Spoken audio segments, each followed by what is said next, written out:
What's up, guys? ArtistVersion1 here, and welcome back to another edition of the Three-Way Dance Wrestling Podcast. And of course, you can't have a three-way dance unless there's three of us. So joining me as always is Shelby, aka Shubs.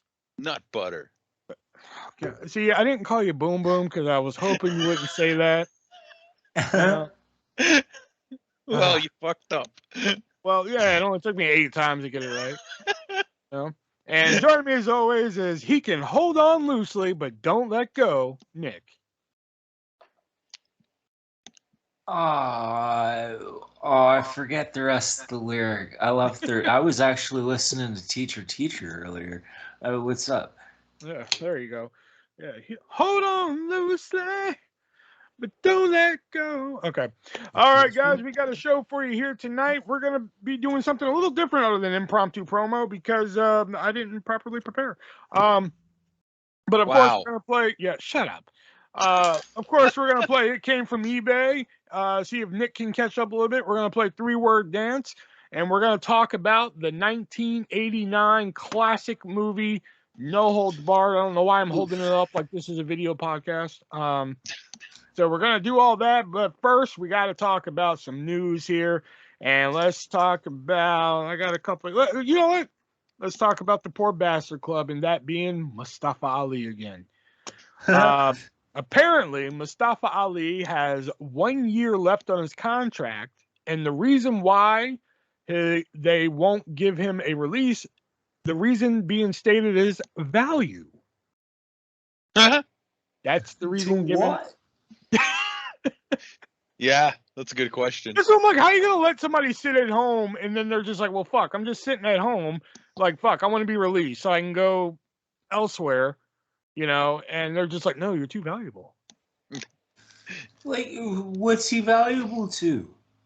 Here we have a shitty storyline. So, Mustafa Ali, do you want to do this storyline? Be on TV, huh, pal? Huh? Maybe you're gonna have a bunch of buddies. It'd be one thing if it was like, okay, you've won Money in the Bank, you're about to cash in, and he's like, I kind of want out of my contract. They're like, no, you're too valuable. Like that, I can understand. He's sitting at home after he yelled at Vince that he doesn't want to be fucking Ali Ladin. Right? Ali Ladin. and they're just like, no, you're too valuable. We can't let you go. Listen, pal, we got a very important job for you to do today. You're going to carry this bucket around and follow Omos, because he's got to take a leak every now and then. They're like, we can't let you go. You're too valuable. But here, we have a very special job for you. We need you to do us a favor. We need you to call Brian Kendrick and tell him he's fired. There are a lot of people doing that right now, and some of them don't even employ him. And speaking of Brian Kendrick, last week we broke the news during our recording that Brian Kendrick would be debuting for AEW after finally getting released from his contract, but looks like he made a boo-boo. Yeah. He apparently, you know, the Twitter warriors went through the old tweets and everything and found some unpleasant things he had to say about 9/11, Sandy Hook, the Jews, the Nazis, a whole bunch of stuff. Which I'm just like, how come that didn't bother WWE? How come they didn't find him like they? How did nobody find this beforehand?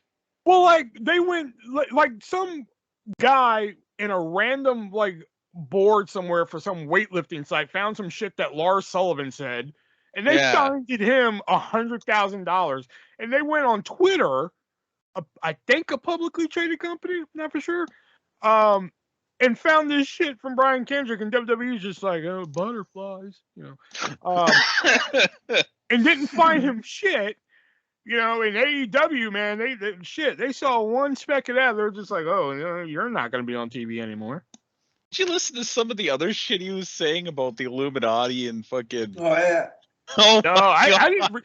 The only thing that like that jumped out was like he's a Holocaust denier and a Sandy Hook guy. Which I mean, I you know, I got to read more into it, but I don't believe Sandy Hook happened. He didn't exactly deny the Holocaust happened. He just said that the numbers were a lot less than the Red Cross said they were, which was, I don't know about quite as bad, but people took it as quite as bad. Honestly, that's this guy quite as bad. I don't know. I mean, I guess. But is it bad enough for like a company to be like, all right, get off our TV show? Well, and like here's the thing too, right? And it's like everybody's jumping on him for being this like fucking anti-Semite and shit. And it's like the man who said this was clearly not right in his mind if you listen to like anything else he said. And a lot of it was just conspiracy theories, but there were some that was like, how did you even come up with this shit? Yeah. There was something wrong with him when he did that interview. I don't know that he necessarily believes any of that shit. If he does, he is one weird ass fucking dude. Hey, people believe some weird They stuff. do. I think it was Sean Stasiak, but Sean Stasiak was known to record every conversation he had with wrestlers because he thought everybody was out to get him. What? Yeah, you never Wow. heard about that? No. Yeah, he had like a tape recorder, so like whenever he'd be like talking with somebody, he would record conversations because like he didn't trust people and shit like that.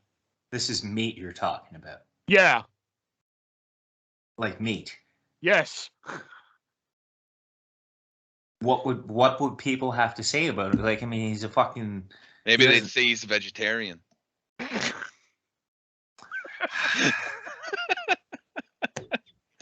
That was so stupid, but it got me. I don't know why. But speaking of meat, there might be some big meat coming to AEW. See how I did that one there? Rumors have it that Limitless Keith Lee might be on his way to the big old AEW. Thoughts?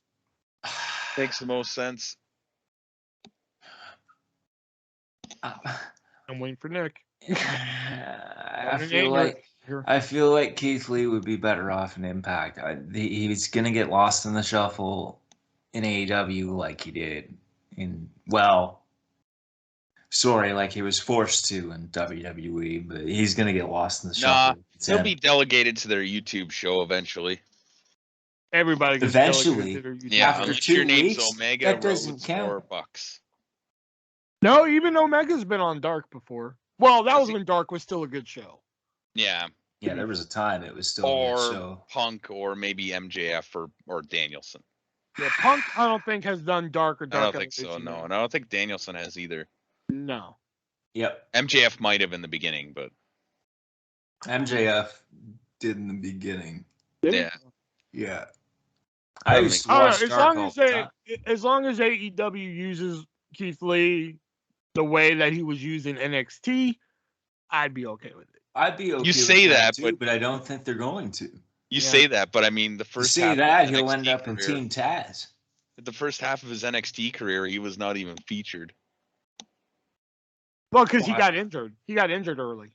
Didn't they keep him off TV for a while for like no reason? No. No, okay. He got injured, and then like he came back for a match, and I think like he re-aggravated it or something.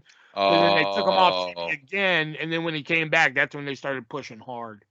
Okay. I think that's what happened. I'm pretty sure that's what happened. Okay. Yeah. But I mean, AEW was getting too full. That's for sure. As soon as I read about Keith, like about it potentially being Keith Lee, it was like, but he's gonna end up in Team Taz, isn't he? And that's what I fear. Why would he end up in Team Taz? Why did Dante Martin go to Team Taz? Oh. Was Dante Martin a name before AEW? No, but Brian Cage was. What? Yeah, not on the same level as Keith Lee though. I mean, if he managed Hook, that would be different. But what if Keith Lee joins the Dark Order? No. No. I just wanted to hear Shelby's reaction. Fuck. He'd be better off going back to WWE and saying, "Please give me my job in the Bearcat." I'll be the Bearcat. Fuck. I'll be the Bearcat. Just let me back. Yeah. It would be the American. Sorry, I'll pay my medical bills. It would be the American way. Speaking of the American way, Kurt Angle. What? Huh? Okay. Kurt Angle was apparently supposed to come back to WWE for a 3-week program. That has already been scrapped. What was he going to do? Program? Yeah, that's how long they were going to use him for. They weren't going to give him a contract. Okay. Yeah, they just wanted him to come in for 3 weeks. According to Kurt Angle, they wanted him to come in for 3 weeks, to put somebody over. I don't know who. They didn't specify. Oh yeah. Oh, that'd be cool. Kurt Angle as like their manager. That's immediately what I thought of just now. Was, oh yeah. Oh yeah. All right, that was a quick one. And speaking of, damn, I got nothing for this one. Oh, no. Well, speaking of creative ideas, yeah. Creative is actually very unhappy with the booking of Big E, as we all are. They felt like, quote, the rug was pulled out from under him, and that he was given a poor showing in the Royal Rumble, and they feel like putting him back on SmackDown in the New Day is a huge step down from where he was. Yeah. Yeah. You think? Because they're not even the New Day. It's King Woods and Sir Kofi Kingston. They don't even come out to like the New Day song anymore. It's that rap. Well, maybe it's gonna go back to Cleveland. It probably will. It probably will. They're gonna Kofi. They Kofi'd him, is what they did. Except they gave Big E a longer, bigger match to fucking shine to lose the title than they did Kofi. Oh, he and to lose to Brock Lesnar too. Yeah, that's all. Like they Kofi'd him, except for he got a bigger show day one, which I mean wasn't that great of a show, and he got a longer match out of it. So. I'm not sure day one was a bigger show because it was SmackDown on Fox, and that was a really it was big the deal. first one on Fox too, wasn't it? Yeah, that was like a really big deal. Yeah. Whereas day one was like kind of a big deal, but it was also on the Cox, so it doesn't. I'm not sure how big of a deal it really is to have a premium live event as it was to have SmackDown. SmackDown would have been on the Cock, wouldn't it?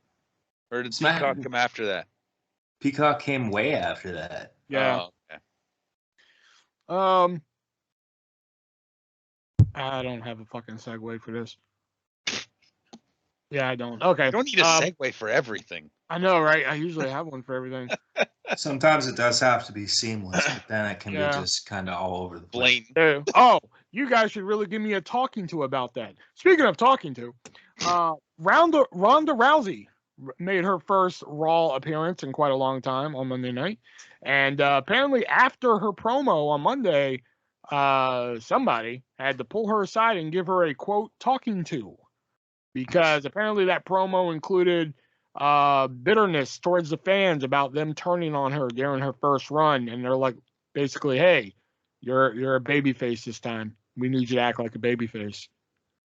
She said something. I read something where she was talking about how it's hard for her to take what the fans say because she's not a character. She's just herself. And it's like, you're supposed to be yourself. You're not supposed to be. That's not the way this thing was meant to happen. You need to get thicker skin or just get the fuck out of the wrestling business. Just please get hit by a fucking semi-truck or something. Please. Oh. All right, now tell us how you really feel. I fucking hate her, okay? Damn. The whole she had to get a talking to just kind of reinforces the fact that she shouldn't have been brought back to begin with. She doesn't know what she's fucking doing. She didn't need to be brought back to begin with. Yeah. I mean, I'm okay with them bringing her back, and of course she won the Rumble and shit like that. But like, I mean, sometimes the past is the past. Sometimes, I guess, in the wrestling business, because me, I can't live by that motto. Fucking, I hold grudges like fucking, whatever. Insert clever simile here. But I think in this situation, yes, they are going to portray. If they're portraying her as like, hey, you're going to be the babyface who takes on Charlotte Flair, the biggest heel at WrestleMania, you can't come out here fucking talking smack about the fans.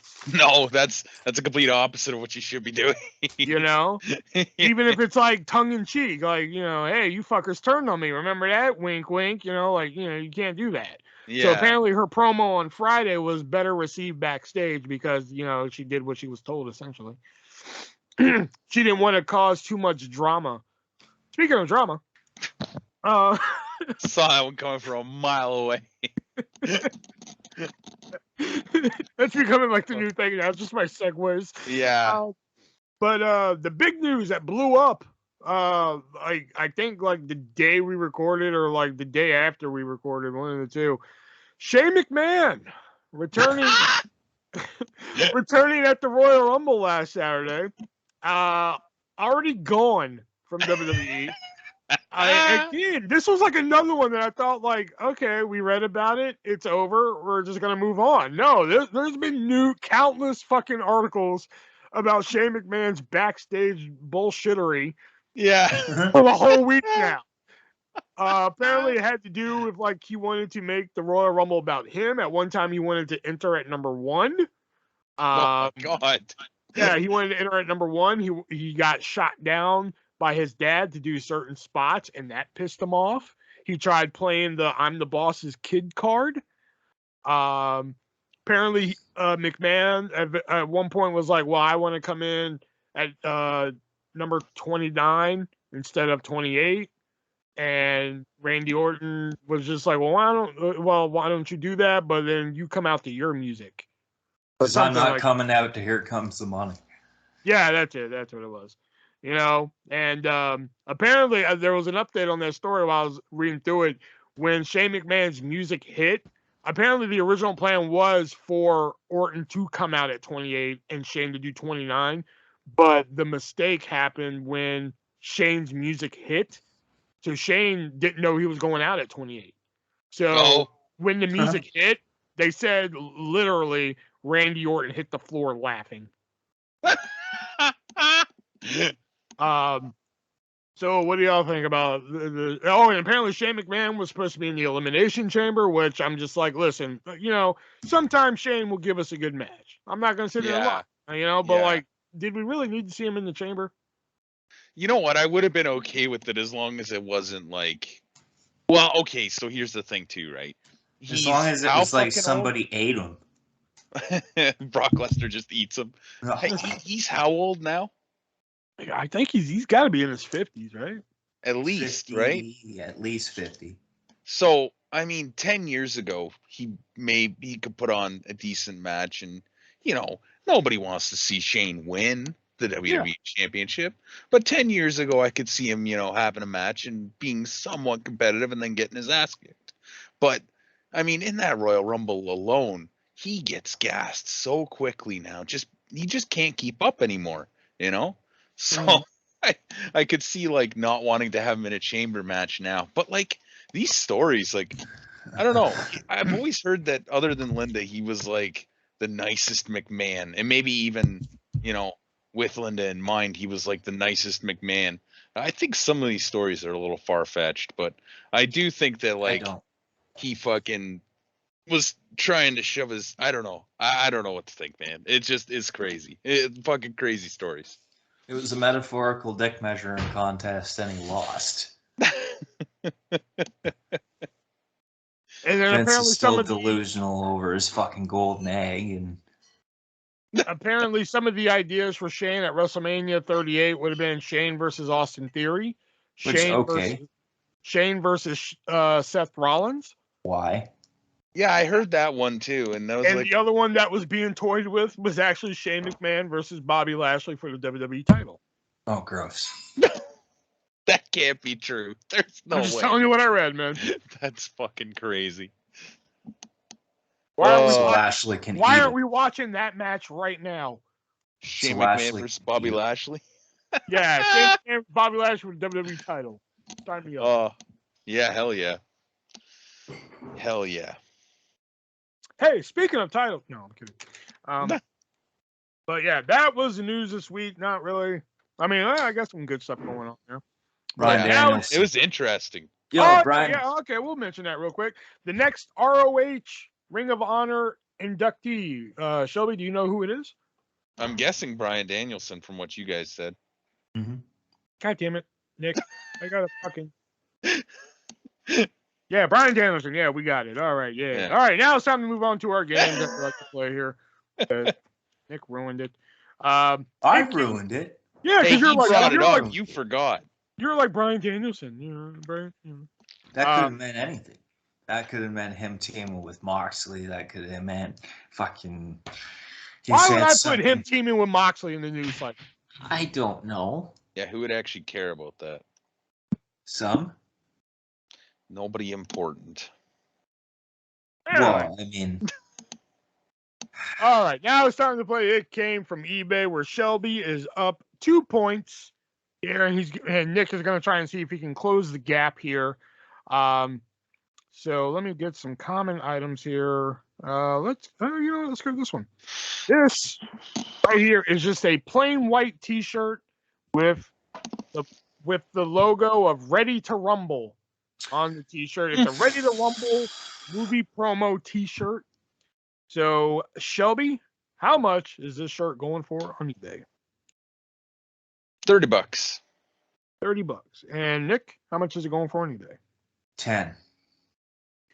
Shelby, you get that one because it's actually going for $140. Holy shit! Yep, $140. Gross. Damn. How? Yeah. I'm sorry. It's Ready how? to Rumble. Yeah, I'm sorry, that doesn't explain how? it. What do you mean how, man? I'm surprised it's not higher. How much would I'm you be willing to surprised pay it's for not that? lower. I would be willing to pay maybe $10. Maybe. Artist, how much would you be willing to pay for that, though? $140. Yeah. As he rushes to eBay. I know, right? I'm going there now. Do you not Take my have money. one? Take my money. Do you not have a Ready to Rumble shirt? No, I wish. Oh, no shit, eh? No.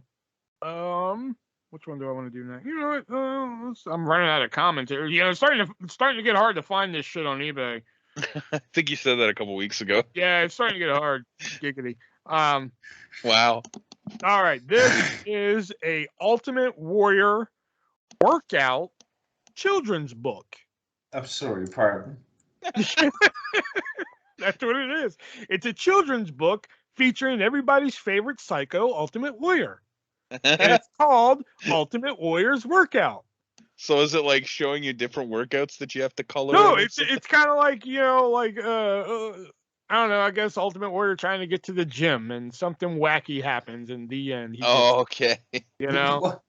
And it's called Ultimate Warrior's Workout, and it's a children's book. So, Nick, how much is this book going for on eBay? $65. $65. And Shelby? Fuck. $60. $60. And Shelby extends his lead. Oh, lick my crack, Shelby. It's only going for $25. I Damn. would not pay $25. The hot bargain of $25 for Ultimate Warrior's Workout. You can read it to your kids every night. For fuck's sakes. And normally I give you guys a choice. This week, given the theme of the episode, I'm going to give you this item right here for the Ass Blaster. There we go. As you guys may or may not know, to help promote the home release of the movie No Holds Barred, WWE did a special pay-per-view, which was the No Holds Barred, the match, and the movie. So you watch the movie, then afterwards they did a special tag team cage match, which featured, I believe, Hogan and Beefcake versus Savage and Zeus in a steel cage. This item is a No Holds Barred movie match poster. So it was a poster advertising this particular pay-per-view event. So Shelby, how much is the No Holds Barred movie and the match poster going for on eBay? $5,000. $5,000. And Nick?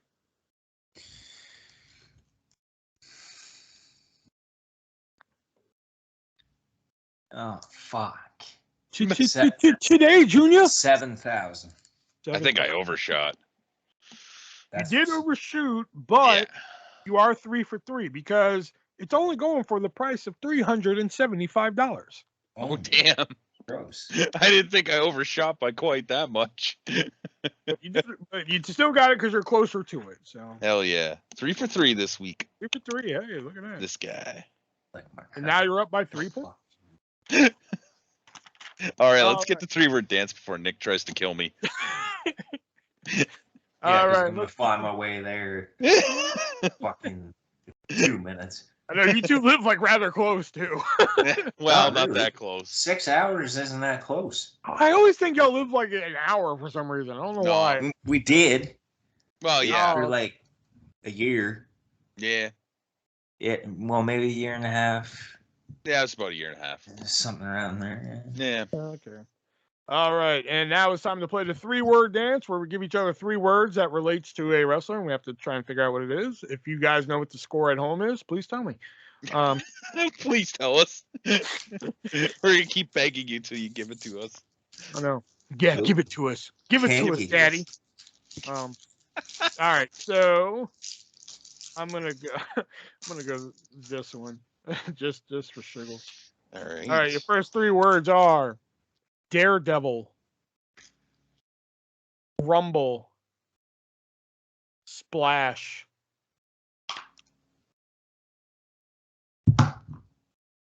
Rey Mysterio. No. Sting. No. I get Nick's train of thought on that though. Yeah. Daredevil, Rumble, Splash.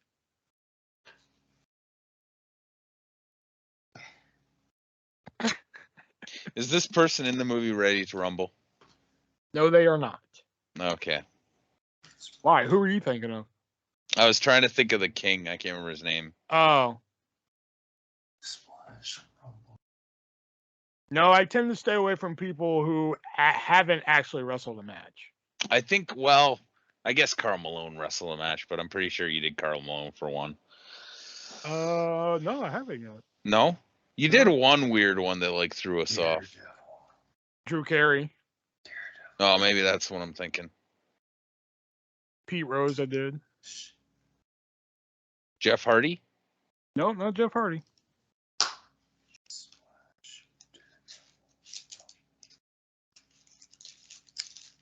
Rob Van Dam. Nope, not Rob Van Dam. Paul London. Nope, not Paul London. Hint. Your hint being the number 9.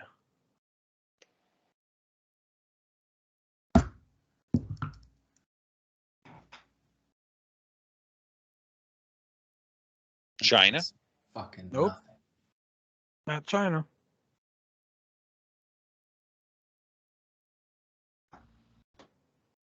There's just fucking nothing. Man, you're in a mood this week. He really is. No, I just that. Daredevil, Rumble, Splash, and your hint being the number 9.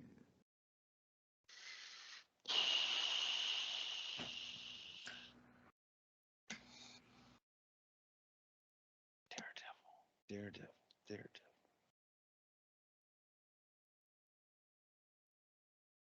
Today, Junior?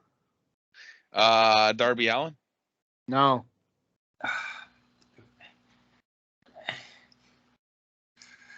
I would say with Darby Allin, you're in the parking lot of that ballpark. Brian Kendrick. Okay, you just left that parking lot. You're on your way home. You're on the highway home with that one. Sammy Guevara. Yeah, you left that parking lot too. CM Punk. Nope. Really? I thought y'all would get this one. I didn't think I would even need a hint. I said Sting, right?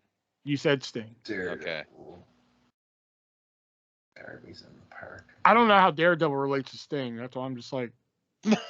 Daredevil. Bryan Danielson? No.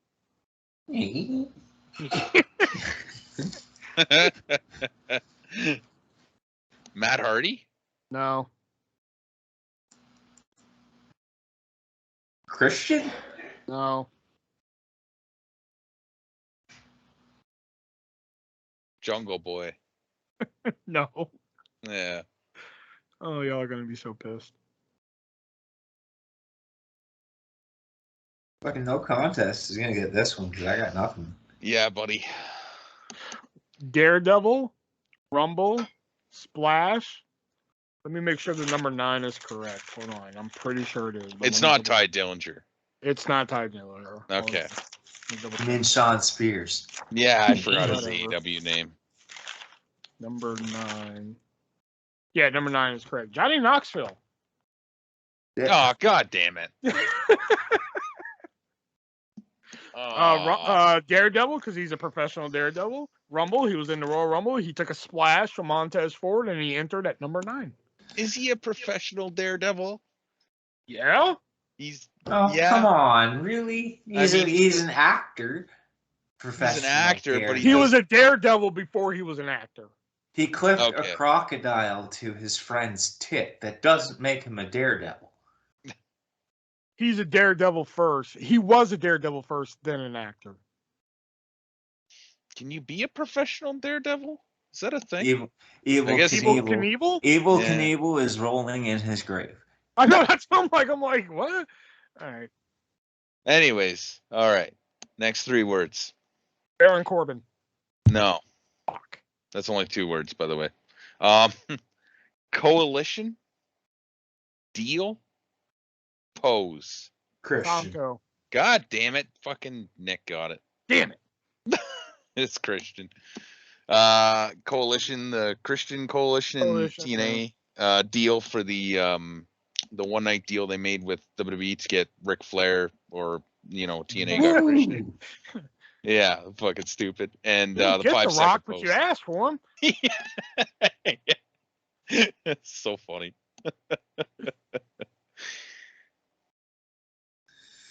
All right, Nick. All right.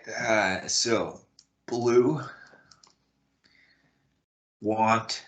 Stevie Richards. Quit.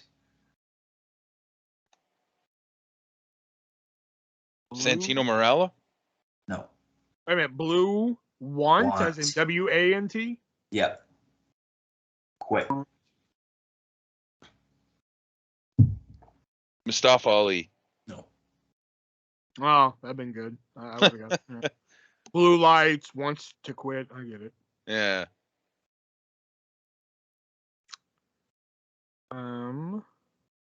Blue want. Is it Cookie Monster? I don't. So I was thinking of the Santino Marella thing. No. Chris Jericho. No.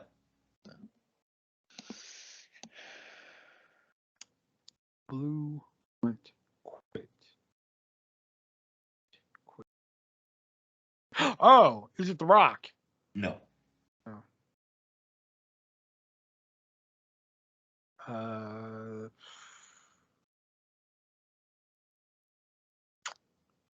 I got nothing. Hint. How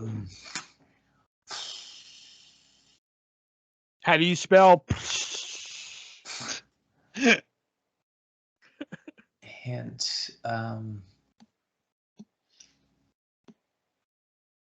$21. Jake Roberts? No. Want to play 21? I got 22. Okay.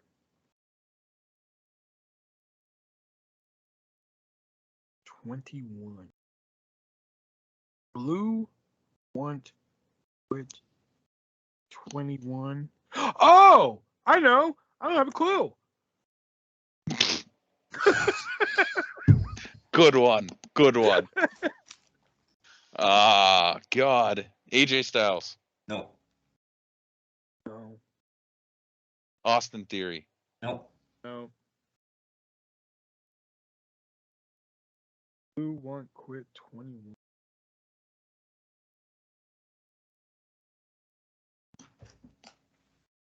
Shit. Bad Bunny. No. Yeah. Yeah, I got nothing, buddy. So Blue want quit with hint being 21. Batista. Oh, Batista. Fuck. Give me what I want. I quit when he was in the fucking stupid little wheelchair.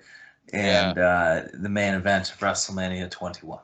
Oh, damn. Give me what I want. Give me what I want. Oh God, that was great. But what do you want? Like that's how I was saying. What the fuck do you want? There was one I wrote down where I was just like, I'm actually gonna do it. Like, there's one I was just like, oh, where the hell did it go? There was one I wrote down where I know y'all would think like he ain't that dumb, but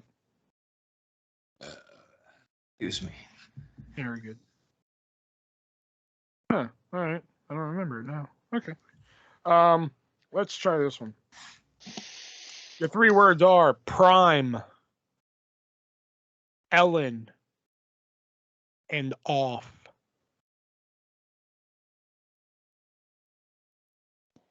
Yeah. Good luck. Yeah, thanks. Prime, Ellen, off. Good luck.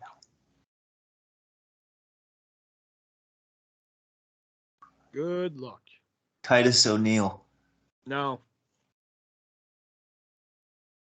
Dolph Ziggler, No. John Cena, No. The Miz, No. Randy Orton. No. Darren Young. There it is, Darren Young. When he said Titus O'Neil, I about shit my pants because I was like, he is right there. Well, I first went to that tag team, but I didn't think he would do that. Prime because he was on the Primetime Players. Ellen because after he came out, he did an interview with Ellen, and off because he was known as Mr. No Days Off. Oh, yes. Yeah, when he said Titus O'Neil first, I was like, oh shit. He's right there, man. Next 3 words are cancer, football. Roman Reigns. Nope. Throwdown. Matt Capitelli. Nope. Damn. Cancer. Bret Hart. Nope. Oh, what are the words again? Fuck. Cancer. Football. Throwdown. No. Throwdown.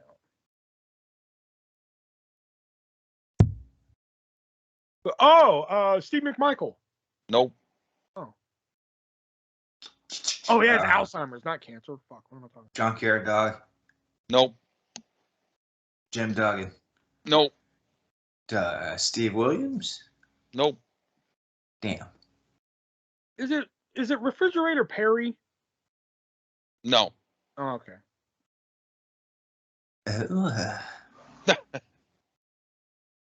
Lawrence Taylor? Nope. I don't think he ever had cancer. No, I don't think so either. I don't know if I can ask this and get an answer, but is it cancer as in the disease or cancer as an astrological sign? I'll give you the disease. Okay. Yeah. Probably not, but I'll give it to you anyway. What? No, I'm saying like that probably shouldn't give you that, but I'll give it to him anyway.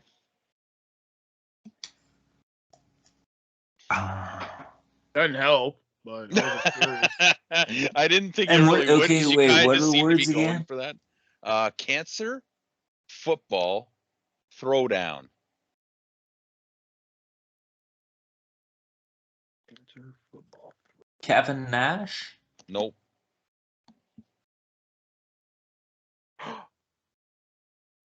Wait. Cancer. Goldberg. Nope. No, wait. Oh, fuck. Cancer, football, throwdown. Oh, my God. Wait. Is it, oh, fuck. No, did any of them have cancer? I was thinking it was somebody in football fuckery, but I don't think any of them had cancer.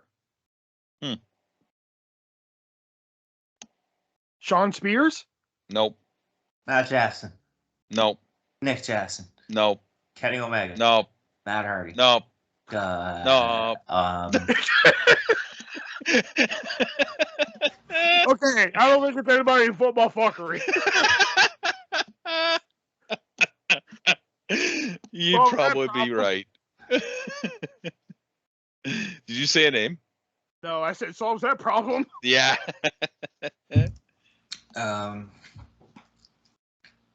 Football. Cancer. Shit, man. Hint. Fuck, I hate your hints, but we'll do it. This one might give it away. Giant feline. Keith Lee? Nope. Ernie Ladd. Big cat Ernie Ladd, baby. He died of colon cancer, I believe it was. He played football. That's how he started. You know, that's what he first did, I guess. And he had a restaurant called Ernie Ladd's Throwdown, and it was like a barbecue restaurant or some shit. So, yeah. Okay. All right, so next 3 words: panties, paint, and phone. What was the last word? Phone. Wait, panties? Yep. Paint? Yep. Foam as in FOAM or phone? Phone, like ET phone home. So Paul Heyman? No. Okay. Paint. Phone.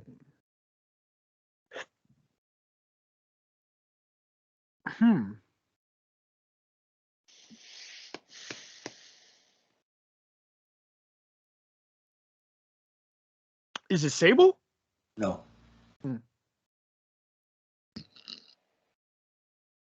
Lita. No. I was thinking paint. I was thinking Sable. Paint. She had to paint on her boobs for that one thing, but the other two didn't make sense. Panties, paint, and foam.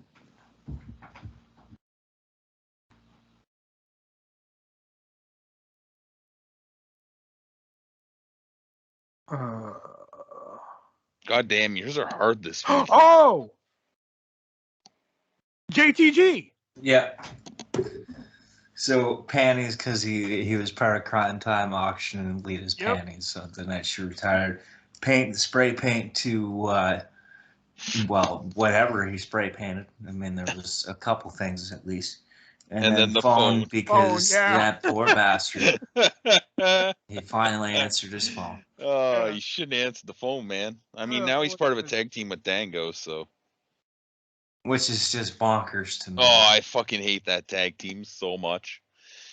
Every time they're on, I just skip it. Oh, man, come on, man. Why you gotta be hating, man? Velvet Sky, when they come out, is just the most annoying announcer to have ever existed. I hate her more when they're on screen than I generally do with Pat McAfee.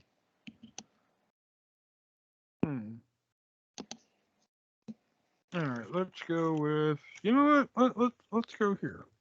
I think this might be too easy, but let's go. Your 3 words are blonde. Easy's my specialty. Doom. Natural. Butch Justin Reed. Rhodes. Yeah, Butch Reed. I knew I made that too easy. Blonde because he was blonde as natural Butch Reed, and Doom, he was one half of Doom.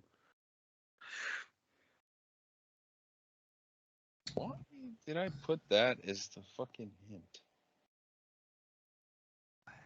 Oh, I guess. Next 3 words are champion, team, singer. What?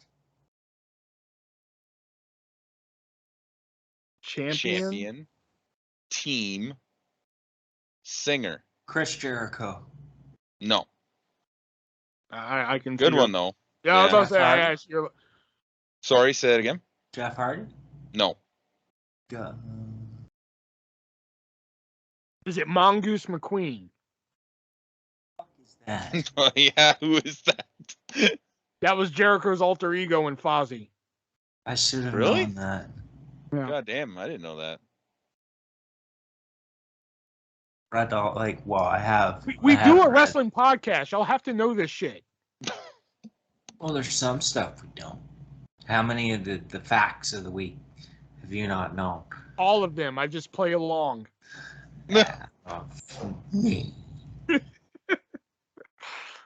Champion team singer. Now, do you mean singer as in la la la, or singer like as sewing in sewing machine? Yeah, that's where I was going. Oh damn.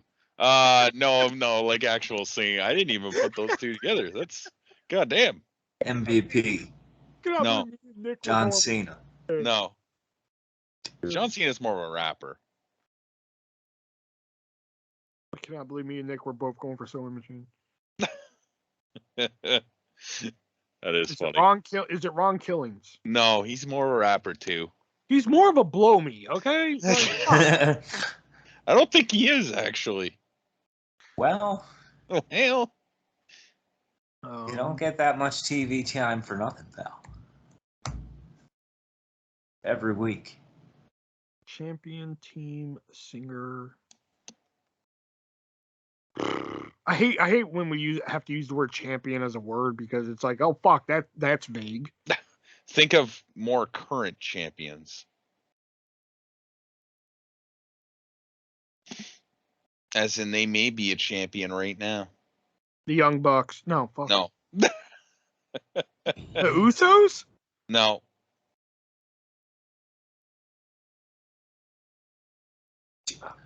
What? Who's champion? Lucha Express? Nope. I mean, fucking Jurassic Express. Sorry. I knew you meant. I always call them Lucha Express. Lucha Express. When we were doing the HWL thing and I had them for a while, I kept trying to write Lucha Express. I might have actually done it a couple times. Holy fuck. Adam Page? Nope. Oh my god, it's fucking Mickey James. Nope. Oh. Oh, Mark shit. Cardona? Nope. Mark. Okay. Oh yeah, he's the JCW winner. Moose. No, and he's also the digital media champion. Oh, I thought he lost that belt? No, he won He it. just won it. Oh, I'm thinking of his fucking internet belt. Never mind. Hint. Fuck, I don't know. Oh, I was just looking up because my hint is not very good. I don't even know why I used would prefer the hint to be very good than not very good than very easy. It doesn't really make sense though. That's the thing. Oh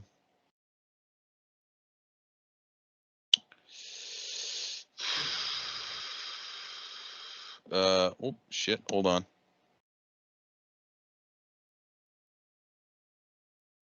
The Outlaw. Billy Gunn? Nope. Shinsuke Nakamura? Nope. Those guys aren't champions right now, right? Shinsuke is. Ah, okay. What? Damian Priest? Nope. What?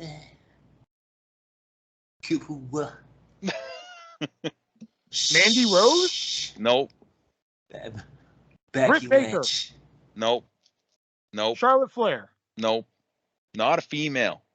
Fuck me running. I mean, I can if you want, I guess. Fabian Aichner. Nope. Marcel Bartel. Nope. Ilya Dragunov. Nope. Trevor Murdoch. Trevor Murdoch is correct. Gross. Oh my god. Yeah. Gross, tubby, dirty bitch. Fuck off. Trevor Murdoch's the best. Champion team. Yeah. Don't. Oh, but no chance. That's what you got. No chance. Oh my god. Fuck this game. I hate this game sometimes. And I made it up. You did. That took you guys forever. Holy shit. Oh my god. I was so done. All right, so next 3 words: tag, stylist, good. Rico. Fuck, that was easy to you. I figured that would happen. Because tag team champion, stylist, Billy and Chuck, and you look so good to me. Ooh. All right, and and the bonus one here. Your 3 words are box, orange, headgear? Michael Cole. Yep, Michael Cole. Good one. Mm. The fucking dirty ass coal mine, the headgear. Orange. Yep. Very good. Fucking coal miners. The coal miner, baby. All right, and now it's time to move on to our review of No Holds Barred. But before we get to that, we got to give a shout out to one of our sponsors here at the Three-Way Dance Wrestling Podcast, that being the great people over at HardToFindTV.com, where you can head on over, find yourself that hard-to-find movie or TV show. Thank you for yawning during the promo. That makes them sound great. Hell but yeah. don't worry. But don't worry, they're classic website design and beautiful. You could say I kind of stepped into the Twilight Zone, if you will. There you go. You can get the 2002 version of the Twilight Zone, which is hard to find on DVD, over at hardtofindtv.com. And if you head on over there and use the checkout code ARTIST, ARTIST at checkout, you can save 15% on your purchase. And just note that you can only pay using Amazon Pay, which kind of sounds like a downer, but hey, trust me, if you've ever used Amazon Pay before, it's a fast and easy way to pay for your items. So if you head on over there, look through the thousands of titles that they have to offer for you. If you don't see anything you like, just email them. They'll be more than happy to email you back, see if they can get that title for you, slap it on a DVD or Blu-ray for you for a reasonable price, even slap some subtitles on there for you if you're one of those people who like subtitles or are hard of hearing. Just remember to use that checkout code ARTIST, ARTIST at checkout. And yeah, if for some reason you can't find anything that you want, what I like to say is if they don't have it, you don't need it. All right, so let's get into it. The 1989 classic, No Holds Barred here. And I watched the DVD version, of course. So I just want to note one thing, that they inserted the WWE Films logo at the beginning of this movie. Obviously, that was never there. Mm-hmm. You know? All right, so let's get right into it here. Oh, and also I want to note, in the credits, anybody know who did the music for this movie? Jim Johnson. Jim Johnson. Yeah, right. Damn, y'all are on it tonight. Okay. Yeah, I don't know why. Usually I don't watch that much of the credits, but I just happened to look up. Like, oh, shit. Usually when I ask like a little trivia question like that, you guys are like, duh, but yeah, y'all are on it tonight. All right. Hell yeah. All right. The movie starts with commentary by Jesse Ventura and Mean Gene Okerlund talking over the credits. Howard Finkel announces an opponent, Jake Bullet. Anybody know who played Jake Bullet? Bill Eadie. Bill Eadie. Oh, man, you're on it tonight, Nick. I swear. Bill Eadie, a.k.a. Axe from Demolition. Here comes Axe. Here comes the Smasher. The Demolition. Walking disaster. Jake Bullet, played by Bill Eadie, a.k.a. Axe from Demolition, and introduces the WWF champion, Rip, played by Hulk Hogan, which, I mean, it was the 80s. Everybody had a name. Do you really think fucking just Rip would have fucking worked? No. Yeah, it should have been something a little bit better. Yeah, he's credited in the fucking, like, IMDb as Rip Thomas, but I don't think they ever refer to him one time in the fucking movie as Rip Thomas. No, I don't think so. Yeah. No. And this was actually Hulk Hogan's first starring role. He was Thunder Lips, of course, in Rocky 3, and he did some other obscure movie, but this was actually his first starring role. Oh dear. Not a good start, Hulk. Terry. And he's donning the famous red and yellow. Oh, I'm sorry, the white and blue. Hell yeah. With his manager Randy, his brother, and his trainer Charlie, played by Bill Henderson. From anybody know a famous movie with Bill Henderson? Ah, got you. Clue. He played the cop in Clue. That's where I saw him before. There you go. I was like, I know who that guy is, and I couldn't figure it out because I have never seen that movie. You've never seen good movie? It's such a good movie. Get off your ass. So good. And there's a dude. There's an actor in that movie by the name of Lee Ving. Yeah. He's the leader of a punk band, Lee Ving. Yeah. Stay tuned next week for our review of Clue. No, apparently. Before Rip enters the ring, he gives the Rip'em sign, which is like a weird surfer with a knuckle fucking thing there. Yeah. We then cut to the WTN network owner, Brel, which I started writing down Drell, D-R-E-L, because for years I always thought it was Drell, and apparently watching this movie again for the first time, it's Brel, B-R-E-L-L. played by Kurt Fuller, which Kurt Fuller has gone on record and said that this movie disgusts him. Yeah. Really? Yeah. Conrad, Holy shit. Conrad Thompson once offered a good amount of money for him to come to StarCast, where you get a bunch of wrestling fans and shit together. Yeah. He denied it. He didn't want to come. No shit, eh? And he's like the best part of this movie. Yeah, he really is. Rip easily dispenses a bullet and retains with the running crown, as I called it.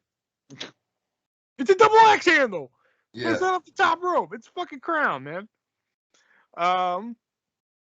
Brell wants that jock ass. Get used to hearing that.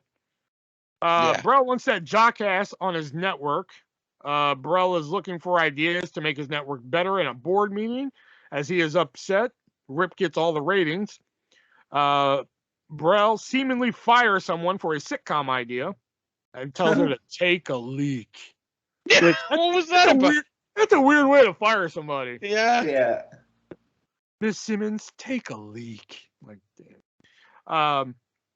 Rip eventually takes a meeting with WTN with Brell. Brell kisses up to Rip and offers him to work at WTN. Rip politely declines. Brell offers a blank check, and Rip again declines. I think that's like contract tamperment or something. I don't think you can just do that, by the way. Mark where I am on my script here. Yeah, that's one thing I wanted to point out. Like, somebody could have just told Rip, somebody could have just told Brell, you do realize wrestling is scripted, right? And that's it. The movie's over. I understand that. You realize wrestling is scripted, right? And it's like, oh, fuck. Okay. And then the movie's over. So let's put that aside right now. Yeah. But, like, also, like, he was announced as the WWF champion. Yeah. I seriously doubt that he's working for the, quote, WWF network at the time. So, obviously, it's a show on a network where he is the WWF champion. So, like, how do you that'd be like if I had, like, the Artist Network, okay? And I really like Adam Page on TBS. And I'm like, oh, fuck, I want him on Artist Network. He's got to fucking come over here. Like, that's not how that worked. No. Like, you can't, there's no negotiations till his contract's like coming up. The logic was just not there. Yeah. And like, okay, and like, here's the thing, like, before, we get further down the plot here, this is before Brell came up with his idea and shit like that. Like, what was he going to do with Rip on his network? I think at that point, like, think of if an actual network got a hold of Hulk Hogan in like the late 80s, they could like just start slapping his name. They could put him on like fucking Married with Children for an episode. Hey, it's Hulk Hogan. They could put him on the Cosby Show for an episode. Hey, it's Hulk Hogan. Welcome to the Tonight Show with Hulk Hogan. Yeah, like you could just start going places, right? Like, what's up, brothers? We got a cool show for you here, dudes. Arsenio, man. Eddie Murphy, Jack. Brell offers a blank check. Rip declines. Brell, now fed up, yells at Rip and calls him a jock ass to his face, which is something I got to give Brell some respect to, man, because like he did it right to his face. Yeah. Called him a jock ass right to his face. What the hell is the jock ass? I know, yeah. What is a jock ass? Because he uses that a lot. Where is it? Rip takes the check, and Brell then shoves the check down his throat with the classic, I won't be here when this check clears. Yeah, right. And then, like, the cronies, like, I refer to them as the crony. I know they have names, but I refer to them to the cronies throughout the writing. But, like, I like how, like, when Rip goes to leave, like, after he shoved the check, he throws the Rip 'em sign and then fucking leaves. Like, you don't notice that? Like, before he leaves the office door, he opens the door, throws the Rip 'em sign, and then fucking leaves. Like, really, dude? Like, yeah. Oh, my God. All right. All right. Rip's driver purposely misses a turn, and Rip realizes he is in a setup.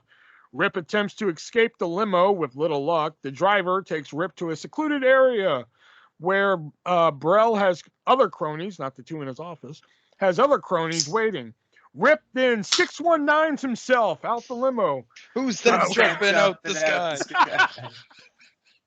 When you sent me that, I was like, oh, I'm so looking forward to this movie. Oh, you hadn't watched it by that point? No, I hadn't. I saw that, and I'm like, this is incredible. I know he did it, but like when I saw it on the screen, I just immediately thought, like, who's that jumping? R-E-Y Mysterio. Yeah. Here we go. And when And you I was did just that, I like, wait a started minute. singing the whole song. Yeah, I was like, wait a minute. Let me send that to the group chat. I know. Usually we Off wait the top for our rope little. to the mat below. No, And that's the next fine. thing you know, you'll be on the floor. Oh my God. Where am I at here? The 619, Rey Mysterio's himself through the top of the limo. Rip takes care of the cronies as the driver watches on in fear.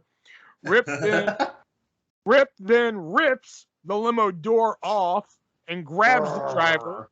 But before he could harm him, Rip notices a smell. Upon asking the driver what it is, he responds, Dookie, as he has shit himself in fear. This is probably one of the most remembered parts of this movie, unfortunately. Yeah. I put on there, oh, buddy shit himself. Goddamn, that is totally like Vince McMahon fucking booking Good there. shit, pal. Yeah, good shit, pal. Actual good shit. Yeah. Just give me more of Hulk jumping out of the fucking limo. I know, now we know where Rey Mysterio got his interest from. Yeah, right. Hulk Hogan's been ripping off people for years. Rey Mysterio ripped off Hogan for once, man. Oh my God. Those close-ups too. Holy shit. They are so aggressive. What's that smell? Okay. Okay. Rip is then introduced to his new accounting executive, Samantha Moore, played by Joan Severance, who didn't do a lot of movies after this, but she was in a Red Shoe Diary episode on Skinamax. But I will say, that's why I knew who she was. Nice. Okay. All right. Okay. Nick we know just it. got off. I know. I was about to say we know what Nick does sometimes. But I will say in this movie, she did. I never noticed it before, but she did have some killer fucking eyes. Maybe because I was sitting really close to the screen, because like my TV's like really close to my screen down here. So, or I'm really close to my screen down here. So I think that's how I noticed her eyes. I thought the eyes were fucking killer. That's why, Red Shoe. Okay, calm down there. She was So- only in one fucking episode. Calm down. I still saw that episode. Oh my God. Rip undresses her with her eyes for a moment, and a network/board meeting starts, which I'm just like, why the fuck is Rip part of this network/board meeting? Well, If was he's it the that? fucking, he's the fucking wrestler for this wrestling company on the network, that'd be like, okay, Fox is having a fucking board meeting, go get John Cena. She said at one point that they were talking about his image or something like that, and he was not paying attention whatsoever. There's no way in any time in Hulk Hogan's career were they talking about his image and he was not paying attention. Okay, wait. A network/board meeting starts. Rip keeps eye fucking her while she is presenting. Rip is caught daydreaming about her, and Sam tries to check him, but Rip puts Samantha into checkmate. They agree to a dinner. Oh, yeah. Put that in your brief. Rip and Samantha come to a French restaurant where the waiter then talks down to Rip about the menu items he may not find, like a hamburger, a hot dog. You will not find him. Rip looks so obnoxious in that fucking white suit. He looked like he should be wearing a big hat talking about his plantation and slaves. Oh my God. Wow. Okay. Wow. And see, the funny part, what makes that funnier is that Hogan's an actual racist. So, yeah, kind of. We got Nick jerking off to Samantha Moore on Red Shoe Diaries. You got fucking racist shubs over here. Hey, it's not me. I'm just saying that's what it looks like he should be doing. He looks like a plantation. I'll say. Yeah. Staff recognizes Rip. Another black boy. Oh my God. Staff recognizes Rip, and we find out that he is actually a regular there. And to the surprise of Sam and the waiter. Anybody know what Hogan actually said in his terrible French? No. He said, "Oui, j'ai faim." He just said, "Yes, I'm hungry." Ah. That's all he said. We cut to Brell and his associates, aka the cronies, at a dive bar watching. And I put this phrase in here just for you two. I could have put any other phrase that associated with this, but I put this phrase in here just for you two. We cut to Brell and his associates at a dive bar watching Outlaw Mud Show Wrestling. That is pretty much exactly what it was. I was looking at it, I was like, is this the birthplace of Outlaw Mud Show? Wow. I was gonna put like bar wrestling or something, but I was like, I'm gonna put Outlaw Mud Show. You know what? Watching later on, it was more of bar fights than Outlaw Mud Show because they weren't like setting up shit to put each other through. That's true. Yeah, that's like the difference I could see. After being mistaken for gays, they have a seat as they try to find a star. That joke wouldn't fly today. I think it could. Like, I think that joke were like, oh yeah, the gay bar's across the street. But I think like if she were to use like the F word, well, that definitely wouldn't fly. Yeah. Yeah. After getting mistaken for gays, they have a seat and trying to find a star that could rival Rip. Nearby, fighter Neanderthal. Anybody know who plays Neanderthal? Is it the tobacco chewing one? No. Yeah. Oh, it is then Stan Hansen. Stan Hansen, very good. Yeah. I just couldn't remember his name.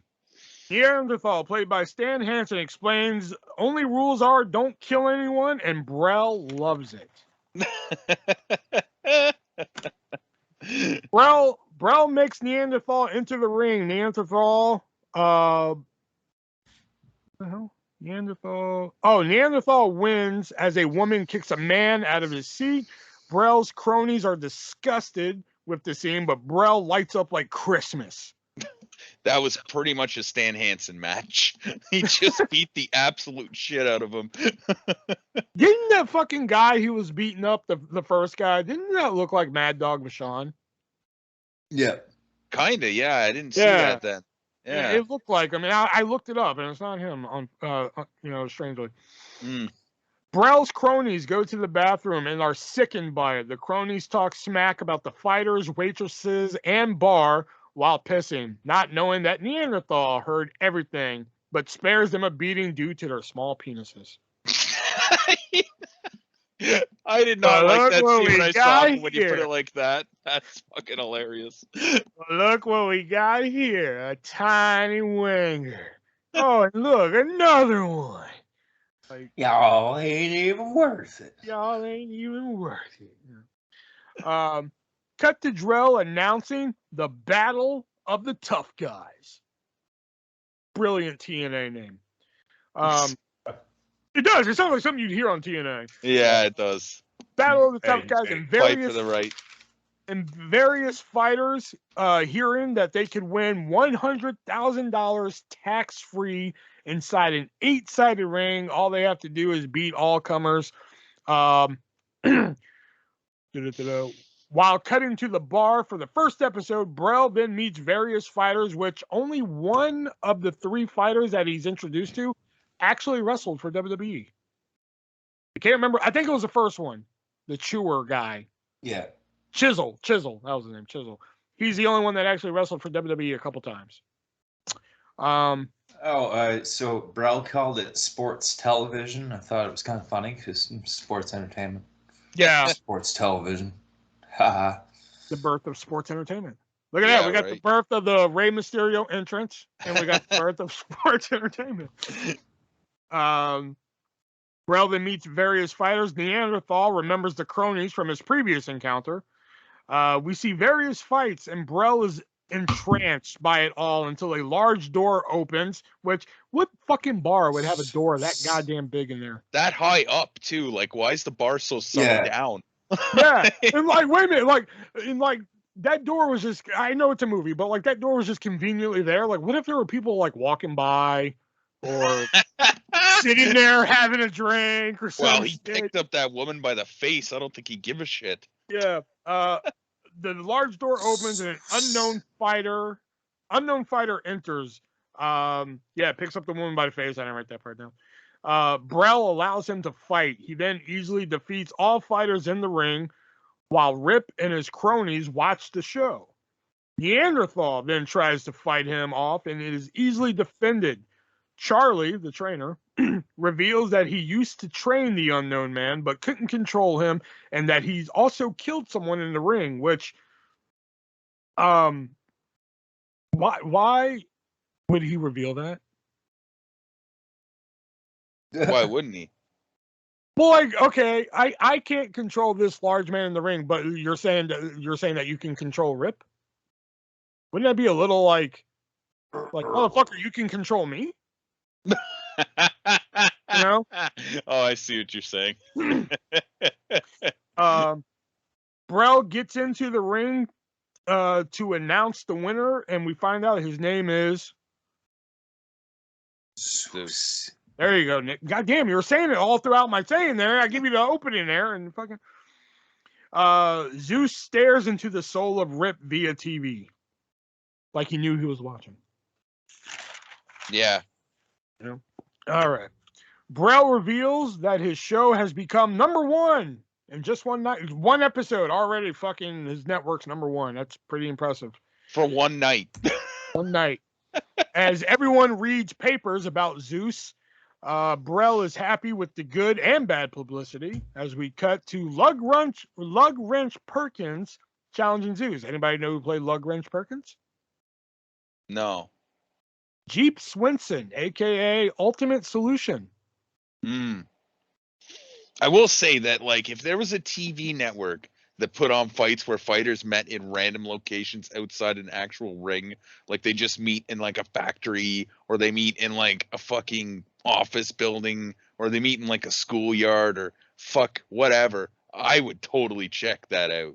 Yeah, but that what's would be some okay? But I fucking good also shit. wrote here. We cut to Lug Wrench Perkins challenging Zeus in a steel mill. What steel mill would be like? Oh, you guys want to film a fight here? Yeah, we'll just fucking we'll just clear out an area so you guys I don't think fucking so. fight. You know? Hey man, back in the 80s, it was a totally different time. They used to fire people by the day there. Brell is excited with the current match and gets the idea to, quote, lead Zeus. Zeus then defeats Lug Wrench. We cut to Rip getting in a limo with Samantha after an odd phone call. Ooh, I wonder what that phone call is about, Samantha. As they were going on an overnight for fan club meetings, which, find me one celebrity who's going to go on an overnight to meet her fans. None. Okay. Yeah. Rip and excuse me. Rip and Sam stop at a truck stop restaurant for dinner. When the place then gets robbed, Rip then just jumps into action, just destroying the fucking place in the process. Yeah, I know. I love how that was I'm his glad first he thing. destroys the place. First thing he does is just rip a fucking stool and chucks it at somebody. Like, couldn't you just attack the guy? That had to have been fun to film, though. I know, but like, still, if you're gonna defend the place from being robbed, why are you just gonna start destroying the fucking place? You know how long it probably took them to reopen again? It's your moment to do whatever you want, though. That's the thing. Yeah, I know, but still. The Rip takes out the robbers and flexes the Rip 'em sign again, which I was like, why? Why does he keep doing that? What is it, natural at this point? You think Hulk Hogan just walks around his house doing the ear thing? Good night, son. Hey kid, you want dinner? Hey kid, you want dinner? He just does the ear thing, waiting for us. Under shit. Oh god. Okay. Rip 'em sign as Samantha is impressed. We then find out that Sam and Rip have to share a hotel room for the evening. Rip then separates the room for privacy. Sam and Rip share some banter about dating before turning in. I'm sure Rip never forced himself on a woman before. You know how many times I had to fucking erase Hulk to write Rip? There was a couple times I was just like, and Hulk does Rip. Sam is awoken by bouncing on the bed, only to find Rip doing a workout. Motherfucker, can you stop doing push-ups while I'm trying to sleep? Like, fuck. I know, he's like in his little fucking bikini underwear, and he's like, don't wait up for me. Don't wait up for me. Yeah. It's like, wow. It's like cheesy porn. You know, Also, Sorry, I go love ahead. how she was so pissed off about it too. Like Yeah. she looks over like, "Oh, what's going on?" And then he knows like, "Don't wait up for me." And she's like, "God damn it!" I'm pretty sure both these people could afford to get another room, though. Maybe Don't the wait hotel. up for Oh, me. Maybe. you know. Push up. Okay. Rip tries to sneak a peek at Sam before getting back into bed, and then breaks the bed upon getting back in it. Sam furious, thinking it was a come on. Like, why would you think that's a come on? Like the fuck, the goddamn bed just broke. Yeah, What do you think he you was can on? feel it. Yeah, like what would you think he was unscrewing the screws? So he like when he gets in bed, you'll fall on his dick. Like what? Yeah. Sam. Oh no. I lost it. Rip then leaves out of oh no shit. I'm sorry. Oh, I lost it. Goes to the couch. Yeah, Sam furious, thinking it was a come on. Rip then leaves out of anger. We cut to Brell breaking. Oh yeah, we cut to Brell berating Sam as she was supposed to seduce Rip. So we find out Samantha was a spy. That evil. Yeah. But she now has the hots for Rip, so Brell bitch smacks her. Good for him. Just fucking backhands her, man. Just right there. And even the cronies are a tad disturbed. Yeah. We cut to Sam telling Rip everything as they share a tender moment and joke about the bed breaking, which, he forgave her pretty quick. That's on him. Yeah. She also like decided that she loved him rather quick too. One scene she's like fucking hating him, and then the next scene she like just casually gets on top of him. Like what the fuck? Like one scene she's just like fucking like, dude, you're waking me up with your push-ups, and then Yeah. now, now it's like, oh my god, yes, let me tickle me. Oh my god. Yeah. Yeah. Oh yeah, hear that? Yeah, while sharing tickles and smooches, a TV just randomly turns on with an interview to Zeus. I don't know how that TV just randomly turned on. Zeus did it. Yeah. Zeus then calls out Rip. We then cut to Rip working with kids when a helicopter appears and lands. Zeus, Brell, and the cronies exit the copter. Oh, okay, sorry. Something else came up. Brell eggs on Rip by saying that he declined his Zeus's challenge, and then they leave. So like that whole helicopter thing, like why? Yeah. Yeah. You could have that seems like today's equivalent of just like that could have been an email. Yeah. Text message. Yeah, like you could have called me and said like, "Oh, you pussy, you don't want to fight Zeus?" Click. TikTok. Yeah. All right. Cut to Charlie telling Rip that he was proud of him for backing down the Zeus for the kids.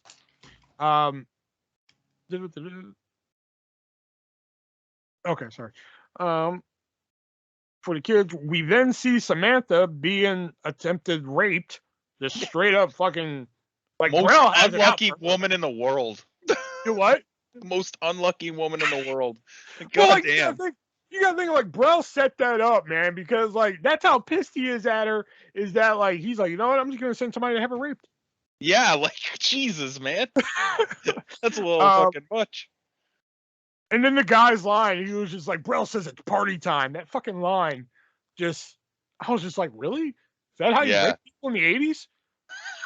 Party time. It's party time.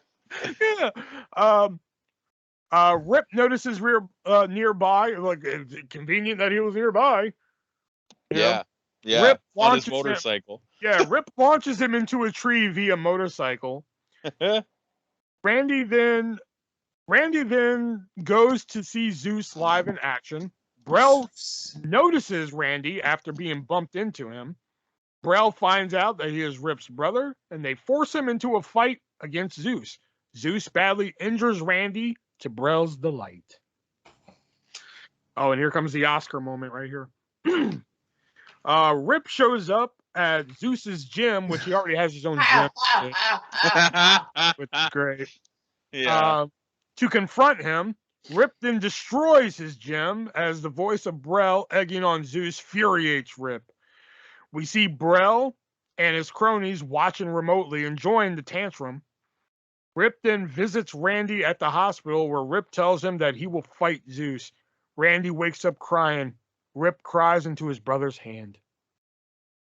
That was so cheesiest act. fake. Yeah. So bad.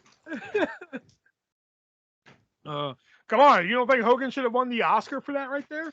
He shouldn't have even No, won he a should have won it for Razzie. jumping out of the limo.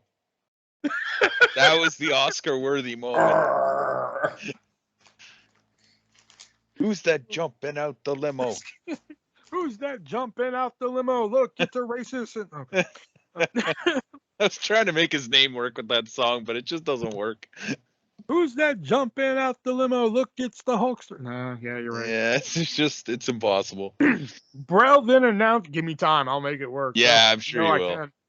Brel then announces that Zeus will fight Rip, and Zeus will fight Rip, and I don't know what I wrote here. I messed up. I don't know. I was getting tired at this point. Brel announces that Zeus will fight Rip, and then Zeus training, whereas Rip.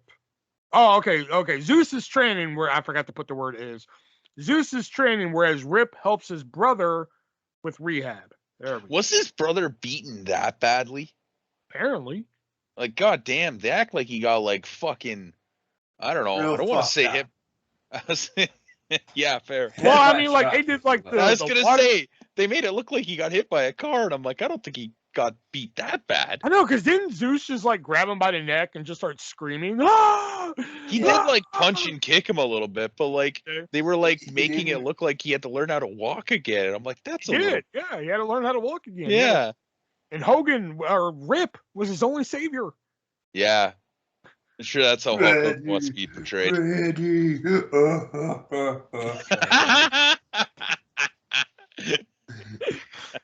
What's worse, Hogan's French accent or his fucking crying? His crying. His crying. Oh, well, yeah, it's not even a question. his crying. That was awful.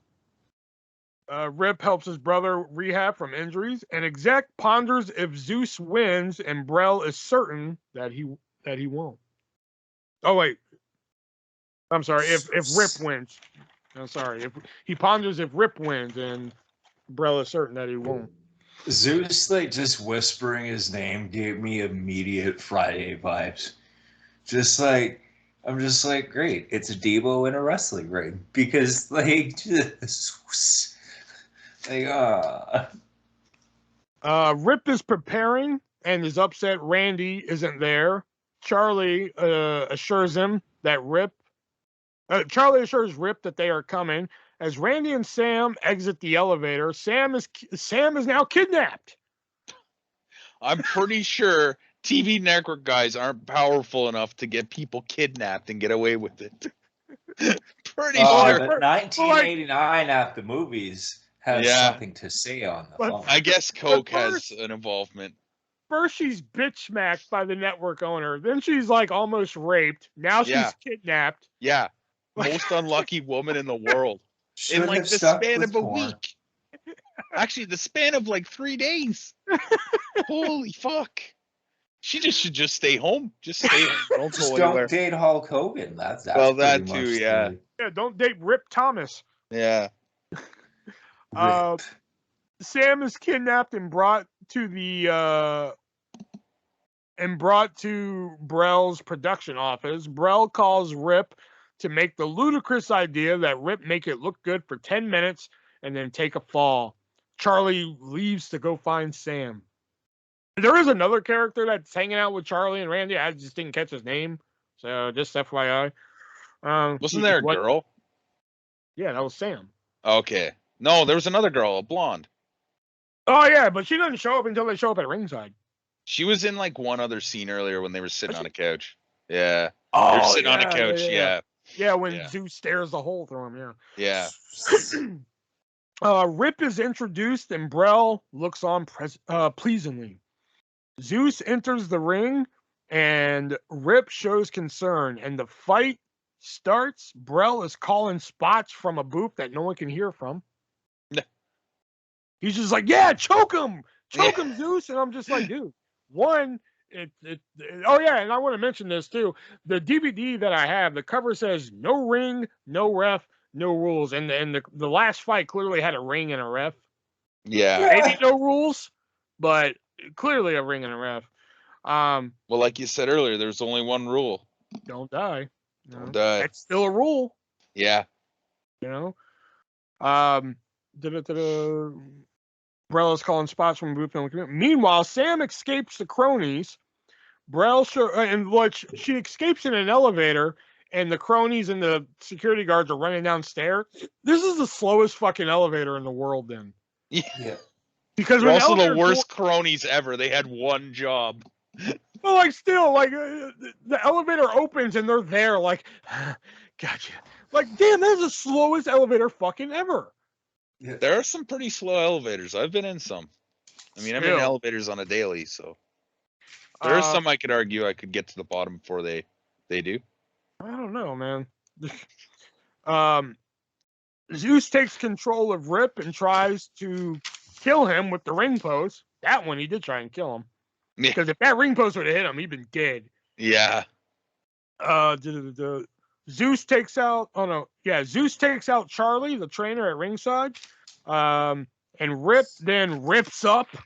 Instead of Hulk's. You know, Rip reminds me of a wrestler, and I just can't put my finger on it. Yeah. Yeah. You know, I was thinking the same thing. Yeah, it's really familiar. In fact, that belt looks very familiar too. I think I've seen that around that guy's waist. Yeah. Yeah. I don't know. It'll come to me later. Yeah. Rip then rips up. Brell is losing his mind now. Rip takes control and hits the running crown, but Zeus keeps coming. As they are in the crowd, Zeus and Rip then fight onto a platform. Rip comes back and eventually hits a running crown off the platform, sending him through the ring while Brell destroys his own booth. Rip then turns his attention to Brell and breaks into his booth. Brell calls Rip a jockass one more time before being electrocuted by his own equipment. Rip throws up the Rip 'em sign one more time, and the movie ends. Wow. I fucking love this movie. I did too. There's like I mean, don't get me wrong. There's a lot of fucking shit that doesn't make sense in this movie. Don't get me wrong. You just have to put that shit to the side, man. Yeah. Once you put that to the side, it's like, you know what? This is a fun way to waste like 93 minutes. Like, you know, yeah. I mean, it's a little longer for me when I have to write plot and shit like that. But it was, you know, when I sit down and actually watch it without like having to write or anything like that, it's a good way to spend time.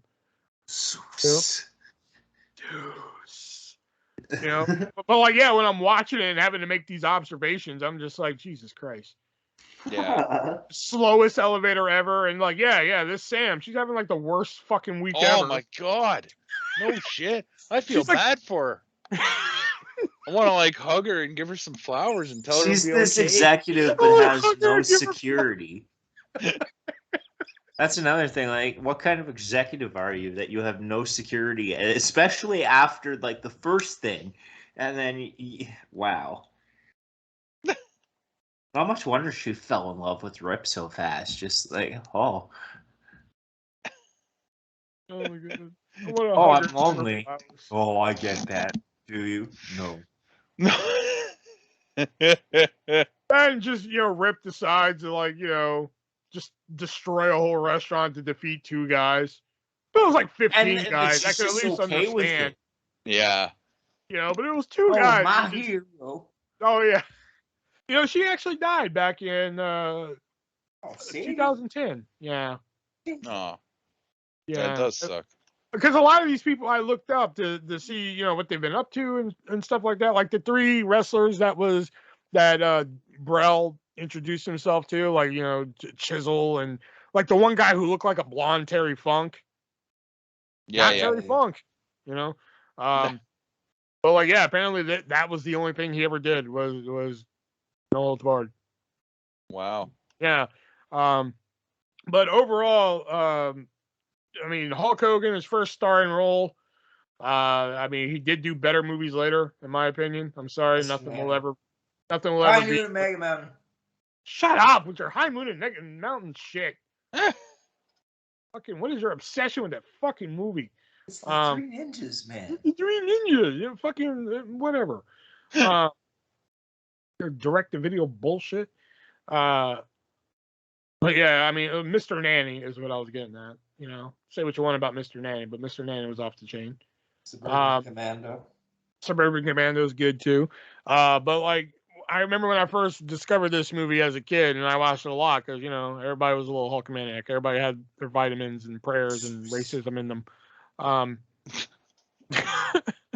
So racism in them. So I used to watch. Everybody has a little bit of racism in them.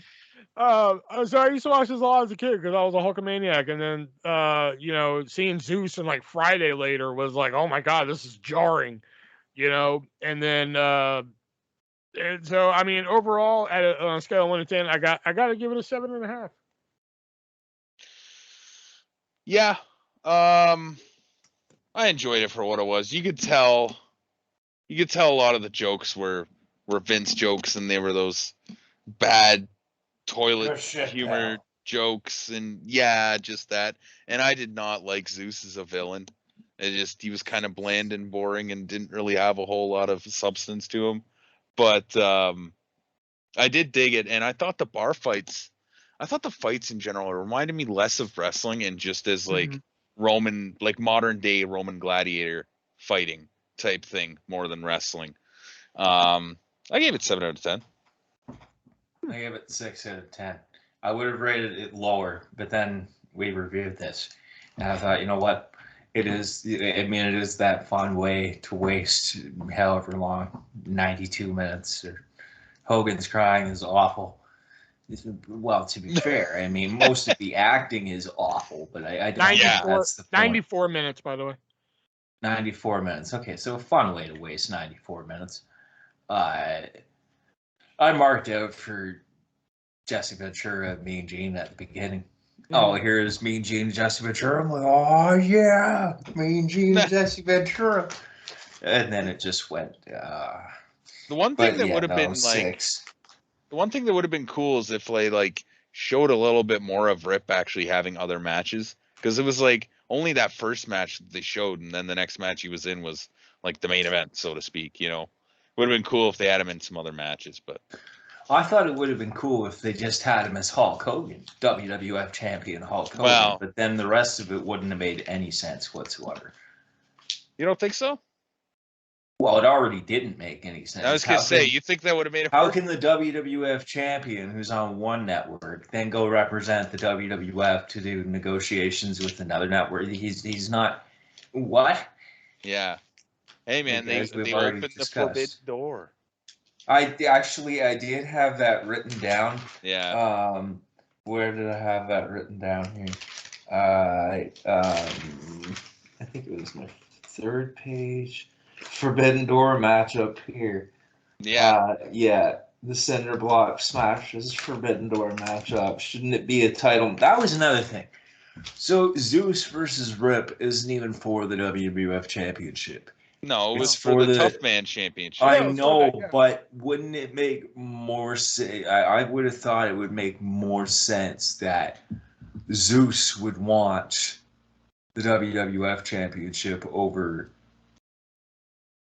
I don't think Zeus cares about championships. But that's not the point.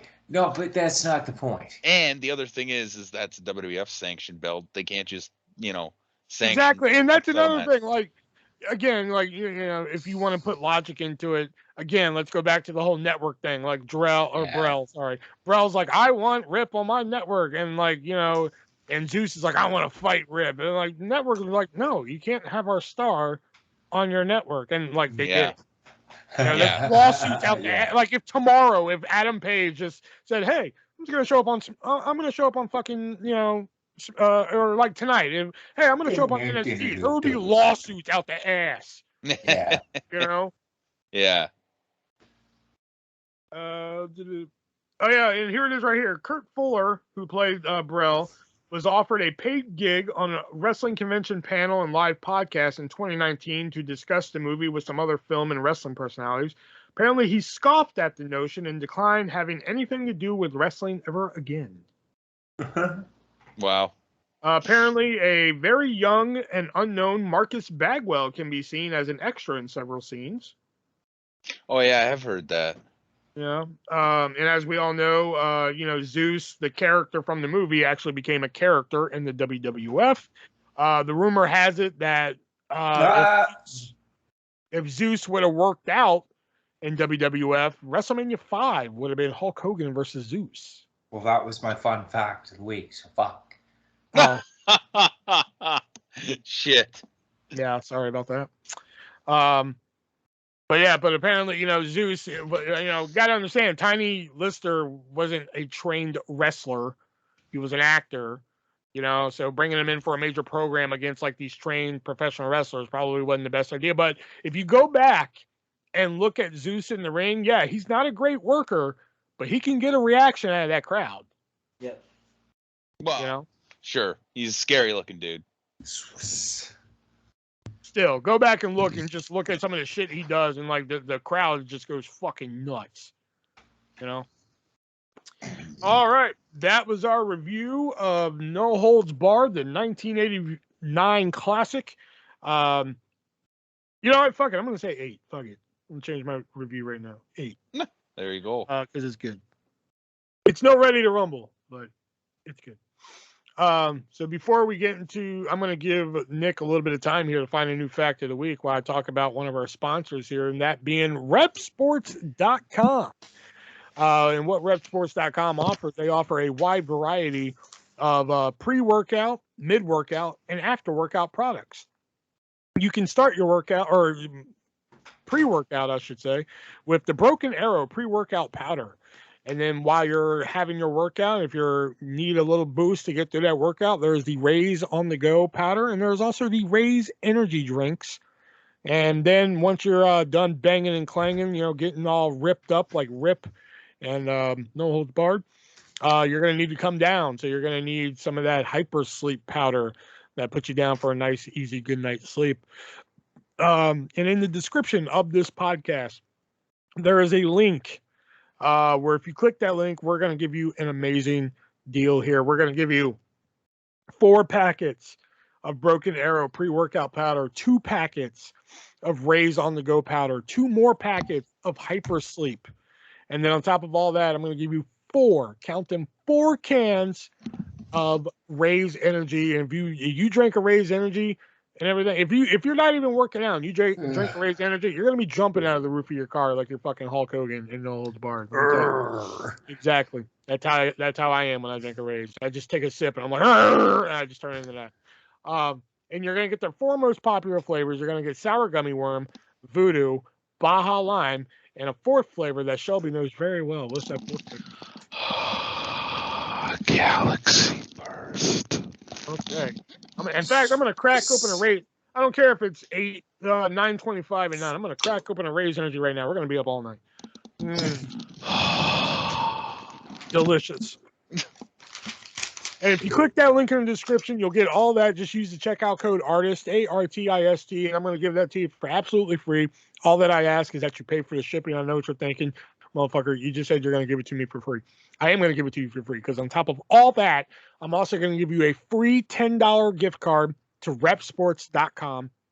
So when you come back and use, because you're going to try it, you're going to love it. You're going to love the Raise Energy drink. You're going to love the powders. You're going to love it all. You're going to come back to repsports.com. You're going to use your $10 gift card. You're going to use that checkout code again, ARTIST, and you're going to save 15% on all your purchases.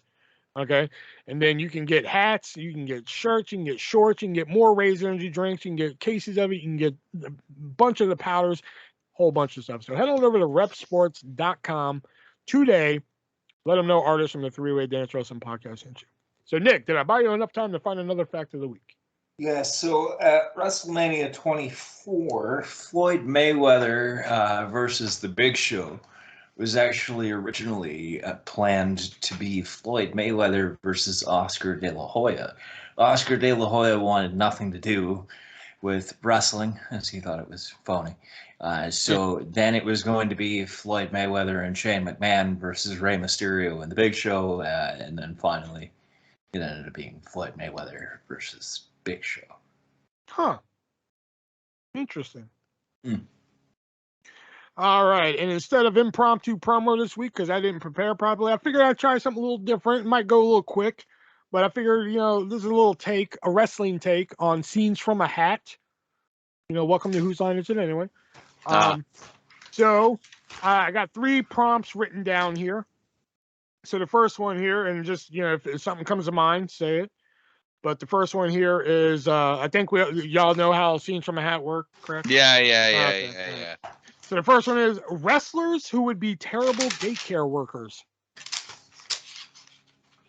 Paul Bear. I mean, he let his son. What you gonna do? Hulk Hogan, really? Yeah. Marty Jannetty. He would be a terrible daycare worker. Chris Benoit. Oh my god. Ooh. Oh my god. That might win. Eddie Guerrero. Yeah. Yeah, he did. He stole the baby bottles and everything. See, There?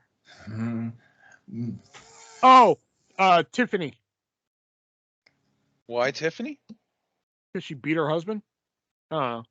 Made sense in my head. Honestly, I think Chris Benoit might win. Who's done anything more horrible to a child than Chris Benoit? That's Adolf Hitler? no, Okay, but he's not a wrestler. What was? No, he just but did it hang to on a more minute. children. There is somebody. What is his name? Oh, fucking! Are you talking about Grizzly Smith? No, he's awful too. Yeah. Oh yeah, he'd be great at daycare. Yikes. No, who's that other fuck? What is his name? That's gonna piss me off. All right. Next one here. Wrestlers who would be terrible at leading an intervention. Eddie Road Guerrero. Warrior Hawk. Oh my god. Jeff Hardy. Jake Roberts. Jake Roberts. Scott Hall. Like, okay, welcome everybody to AA. My name is Jake Roberts. Steve Austin. CM Punk. I don't think CM Punk would. I think Actually, well, that'd be like wrestlers who'd be terrible at throwing a cocktail party. Yes, Sabu. yeah. Intervention. Rob Van Dam. Drinking problems. Jey Uso. I always do. Kurt Angle. If you drink and drive, you're going to end up right in the penitentiary. Oos. Oh. Okay, and the last one here is things you can say about wrestling and in bed. Pile drive. I was gonna say pile driver. Jackhammer. Oh, Jackhammer. Oh my god, that's a good one. I'm gonna leave you Monday Night Raw. Oh. That's from the fucking you know the bit that Cultaholic did where they called the fucking sex line? Oh. That was one of the lines from it. Oh wow. Man, you would think I would have more for these. I don't. Yeah. You would figure I have like a list of these like prepared, written down, but I didn't. It's time to play the game. Oh. Don't treat me like a woman. Don't treat me like a man. Don't try this at home.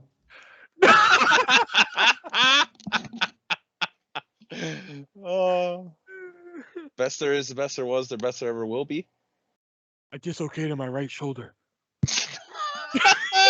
It wasn't my fault. Trainers, EMTs, referees down. Yeah, it kind of works. Yeah. Who's that jumping out? when you're having sex with a fat girl, climb the ladder, kid. Make yourself famous.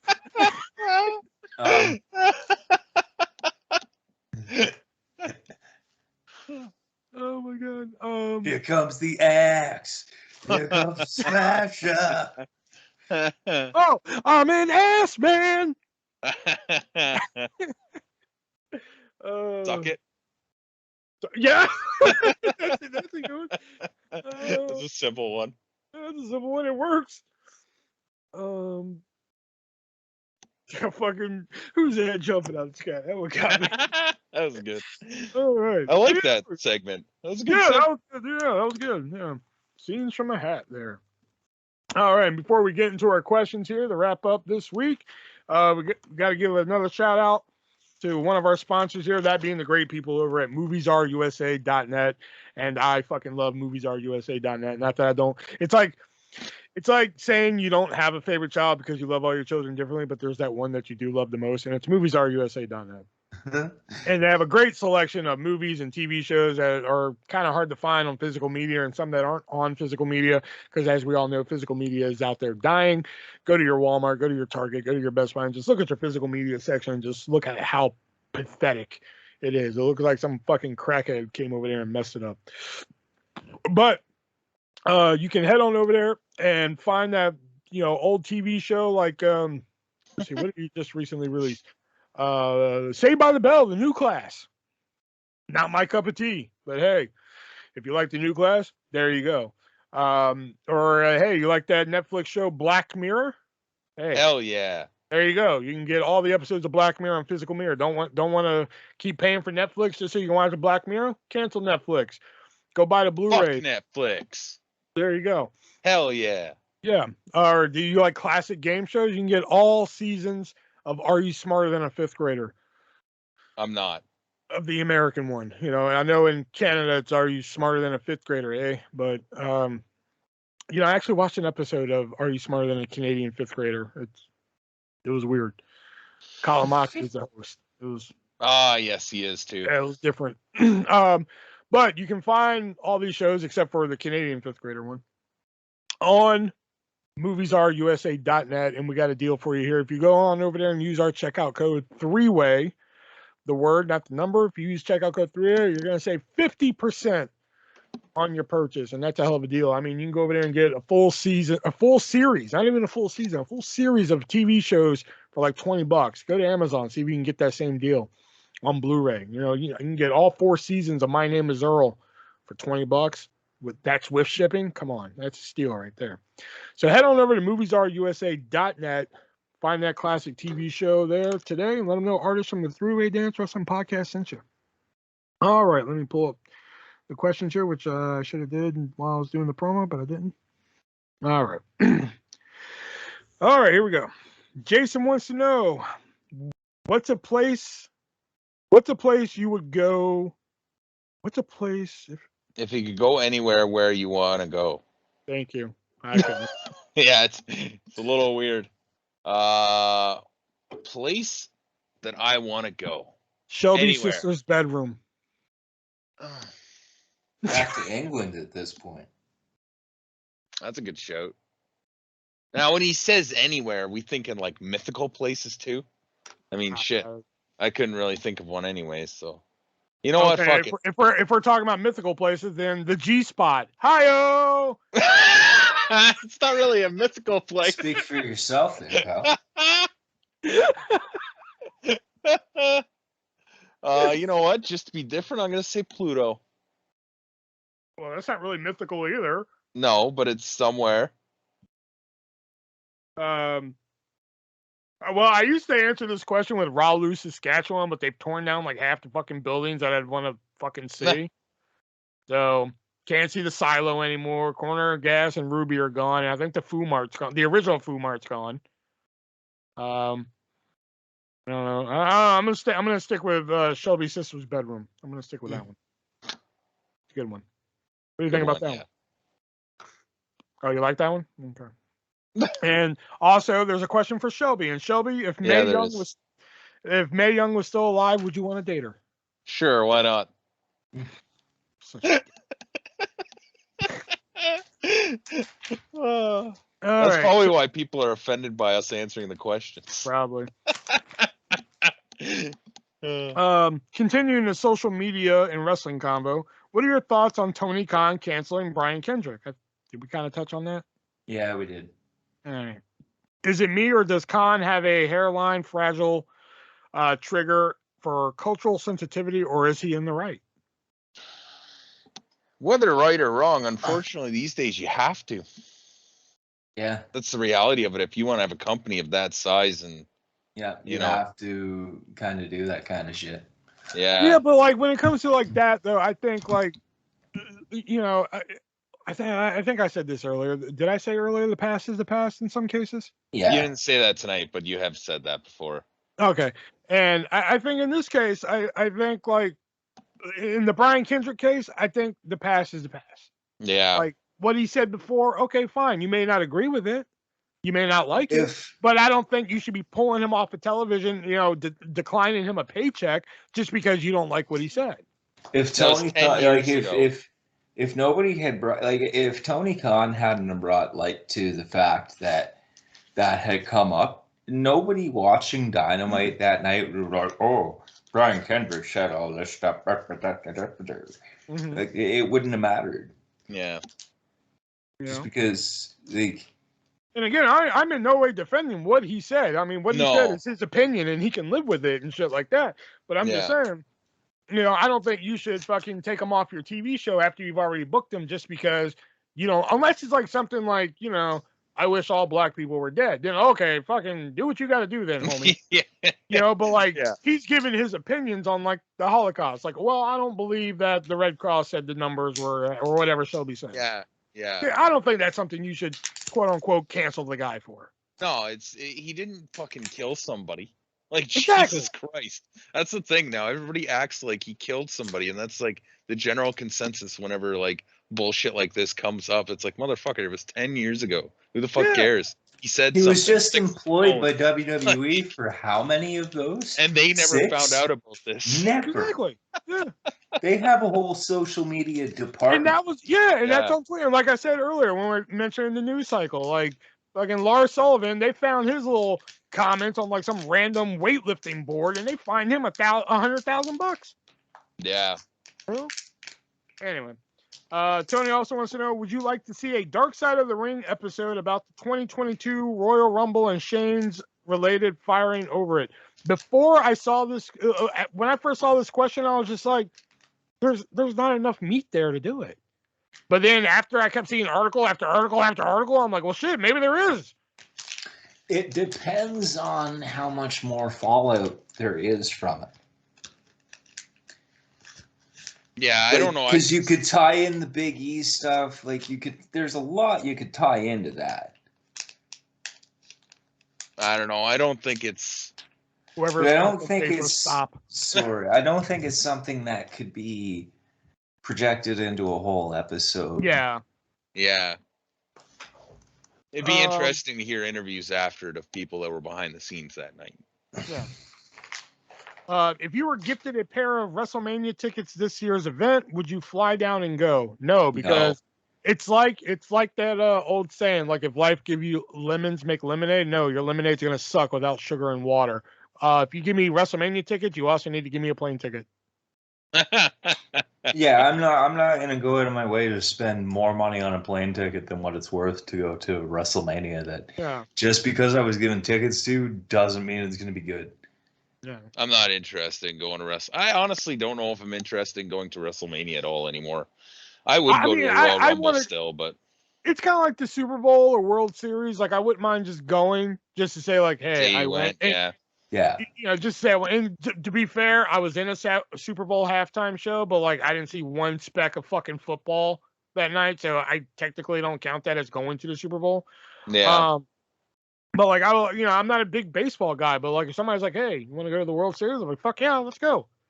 Yeah. The problem with WrestleMania now is like, do you get both nights, and how much money does that cost? Because if you get one night, and then you're like, well, the match I really want to see tomorrow. I think it's like they have, you can buy one night or both nights. Yeah. But like, do you buy one night or do you splurge and buy 2 nights? Like, that's the other thing too. And like, if you bought both nights, that's got to be like well over $200 for decent tickets. Just on the seats alone. It'd be $200 well over WrestleMania? 1,000.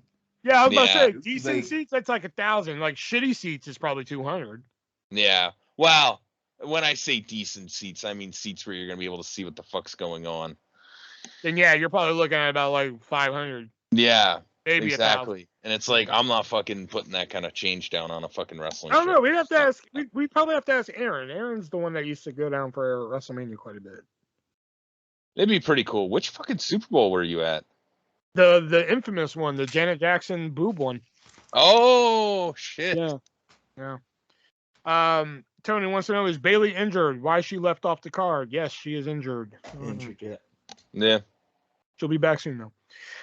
Does it bother? Oh, Andrew wants to know. Does it bother you when wrestlers adopt a famous finisher and it just becomes a regular move? The Rock using the sharpshooter, the super kick, stunner, etc. Yeah. Yeah. Rollins Especially with the using super the pedigree still really bothers me. See, that one doesn't. Whoa. Who using the pedigree?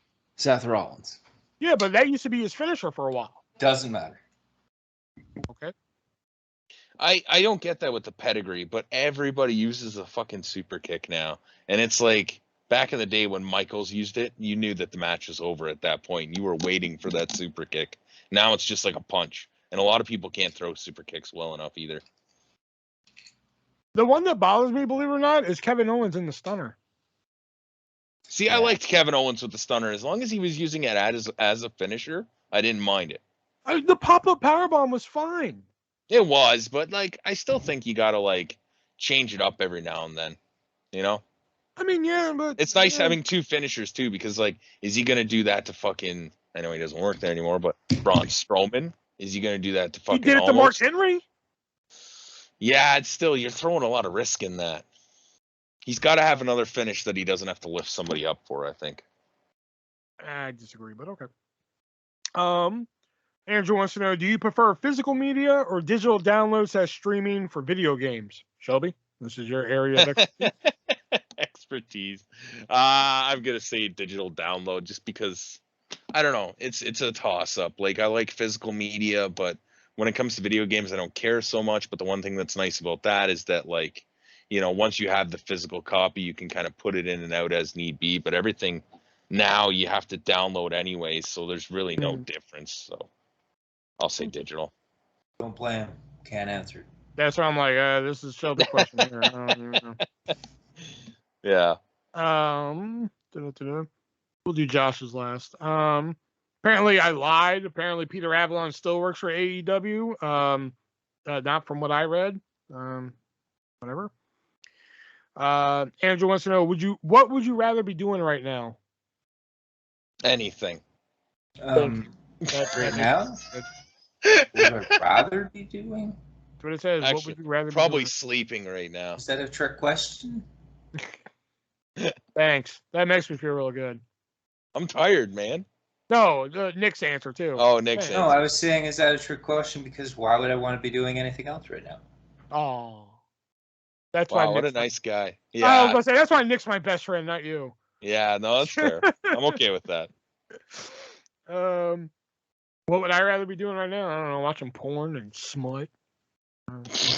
Watching smut. The usual. Smut. Andrew wants to know, what's the most fucked up thing you've ever seen a coworker do while on the job? Fucking hell. I saw a drug deal go down one time. Really? Yeah. I witnessed somebody pass out because they were trying to pass a kidney stone. Oof. Oh. Yeah. I walk into the bathroom. He's like, "Oh," I'm like, "Man, are you okay?" He's like, "Dude, I'm trying to pass this kidney stone. Ding, ping, conk, conk."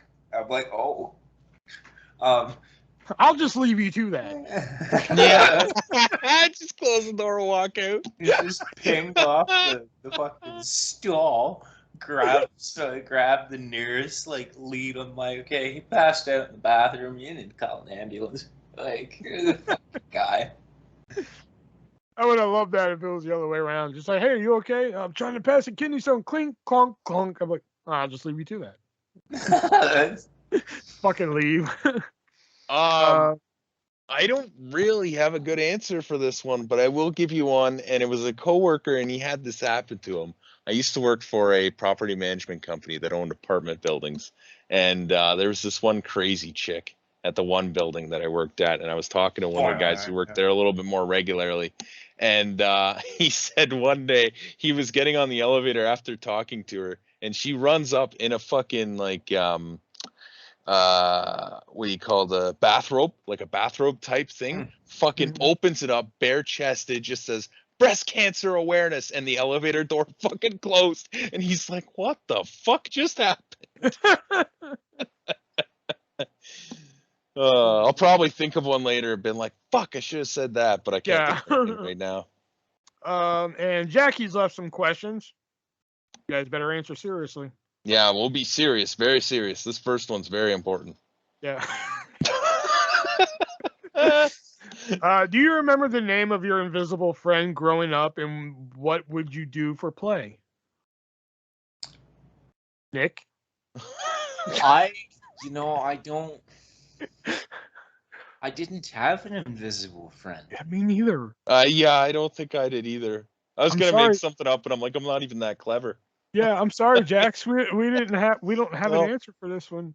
No, we're not weird. Because I seriously didn't have an invisible friend. Not that I had many friends. I just didn't have an invisible friend. I just never, or an imaginary friend, I guess. Yeah. I didn't have like a little Jimmy or whatever. A little Jimmy. If your parents had given you any other name, what would you want it to be? Shubzina. Your name? That's weird, man. I will say that I hated my name as a kid. Absolutely hated it. 100%.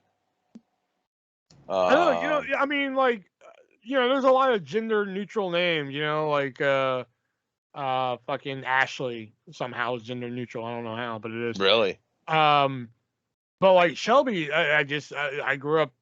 Oh, that's a girl's name. So like, when you know what I used to get? Oh. People would sing to me, "Shelby coming around the mountain." It was like the stupidest thing, but it always used to fucking tick me off. Doesn't tick you off anymore? Nah, I mean, fuck. Why would I be angry about something stupid like that? I was about to say, if it pissed you off now, man, you better get ready to hear some shit in the next few weeks, man. I'm probably gonna hear it anyways, but yeah. I'm trying to think because there are lots of other names that I feel are better. I was tempted to say Mark, but I don't know. Like before, like my mom was like 8 months pregnant with me before they found out I was a boy. Mm-hmm. So before then, like my name was actually going to be April Michelle, because I was going to be born in April, so they were going to call me April Michelle. That's far too cheesy. Before my parents knew I was a boy, my name was going to be Megan. Oh wow. Yeah. See, I would buy Megan as more of a boy's name than Shelby. Really? Yeah, I think I would. I've never met a boy named Megan, but I think I'd buy it more. Huh. Okay. Well, fair enough. And she also wants to know, who is your favorite Power Ranger after the green one? The Pink black Ranger. One, because Pink I'm Ranger. Not racist. Pink Ranger. The which one, Shelby? The black one, because I'm not racist. Oh my god. Pink Ranger.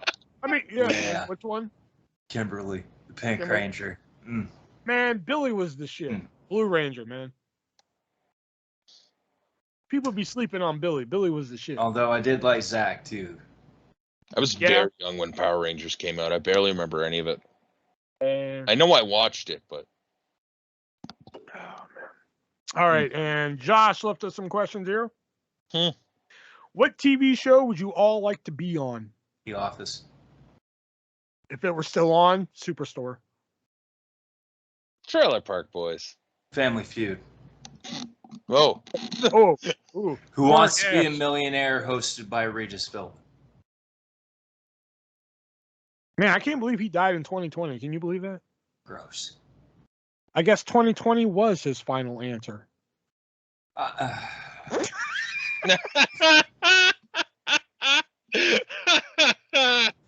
That's good shit.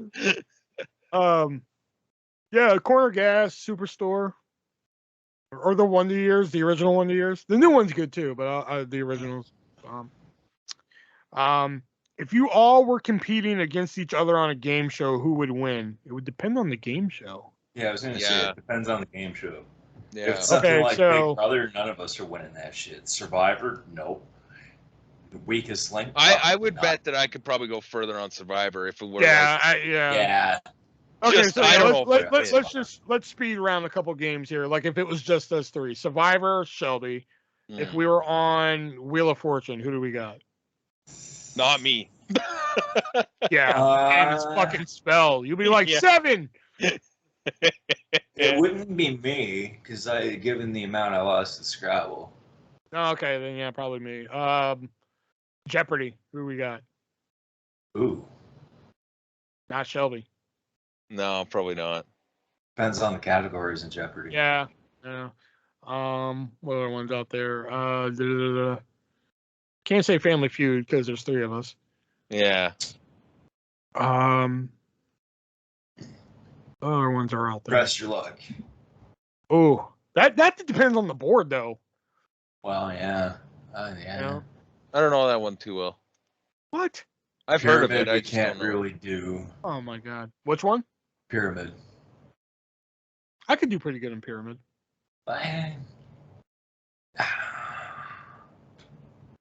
And okay, here we go. Here's a good one. It's just us 3. Fear Factor. Oh, damn. I'm gonna go with me. I think I don't know. I'm gonna go with me on that one, there, pal. Sorry, but like, yeah, like some of the stunts on there, I would at least like try. If it's like, here, eat this dead spider, I'm like, well, I would at least. I would have already ate it. Like, sweet, give it to me. You're like, you got any more of them dead spiders? You just ate 15. Yeah, that's what I'm saying. Eating something wouldn't be a problem for me. The only problem I would have is like having something like laying in a fucking box with something. That I might have a problem with. It depends on the animal. Like it really does. Here, lay in this box of worms. Okay, I guess I could do that. Yeah, that's fine. Lay in this box of fucking cobras or something. There actually is one where it's like, here, you're gonna lay in this pit of snakes, and like, now let me remind you people that the prize for winning Fear Factor is $50,000. And $1,000, I ain't fucking. When they did this stunt, they're just like, okay, you're gonna be laying in this pit of snakes. I think it was like 40 snakes or something like that, and there was like a like one that Jake Roberts has, like the big yellow one and shit like that. Bernie's python, that's what it is. And Joe Rogan says, like, if one bites you, which could happen, it didn't happen, just spoiler alert. But if one bites you, you automatically advance to the next round. I'm like, NBC, the station that aired it here, I don't know, in Canada. Yeah. NBC does not have enough money for me to even fucking come within a mile of that fucking event. Yeah, like it would depend. Like you're talking garter snakes, I could probably do it, but like, anything that's like a python or a cobra or some shit. Yeah, 100%. Nope, not even garter snakes. No, fuck that. There's an anaconda. Yeah, I'm out. Yeah, I'm already at CBS at that point. Yeah. So, peace. All right. Out of the 3 of you guys, who would you choose as your wingman to pick up girls? Oh, thanks, sucker. Hey, you didn't even think, man. You're just like, fuck, I didn't finish the question, Nick. Fuck you. You just be asking me about my sister all night anyway. Subs, no offense, but I say artist. I mean, God damn. I'm somewhat shocked. I'm somewhat shocked. Not entirely. It's because I've been a jackass lately, isn't it? No, not even. I just picture you as more like, we're gonna go and sit at the bar and we're just gonna slam beers. That is definitely. We're gonna slam beers. Yeah. Whereas artists, it's like, okay, you see that one over there? this is what we're going to do. And then somebody's going to get slapped and maybe a couple drinks thrown on them. But eventually, Probably me. eventually you're going home with somebody. But I feel like you're just going to get real Probably drunk. You're going to get real drunk. Yeah. With shots. You're just Yeah. going to get real hammered. Yeah, we'll just sit at the bar. That's definitely me. Like, I mean, the bartender will be like, "Do you guys want a tab?" And we're already like in the bag. It's like, "Hi, okay, come over." See, I was gonna say Shelby until like fucking he just damn, I couldn't even get the sentence out of Nick. Even I'm surprised. Wow. And he said me, because like, dude, you can see me at the bar. I tend to sit at the bar and drink until. You know what I just know can't though? drink I know no that more. you are the one who's always talking about your latest escapade with Yeah. some woman.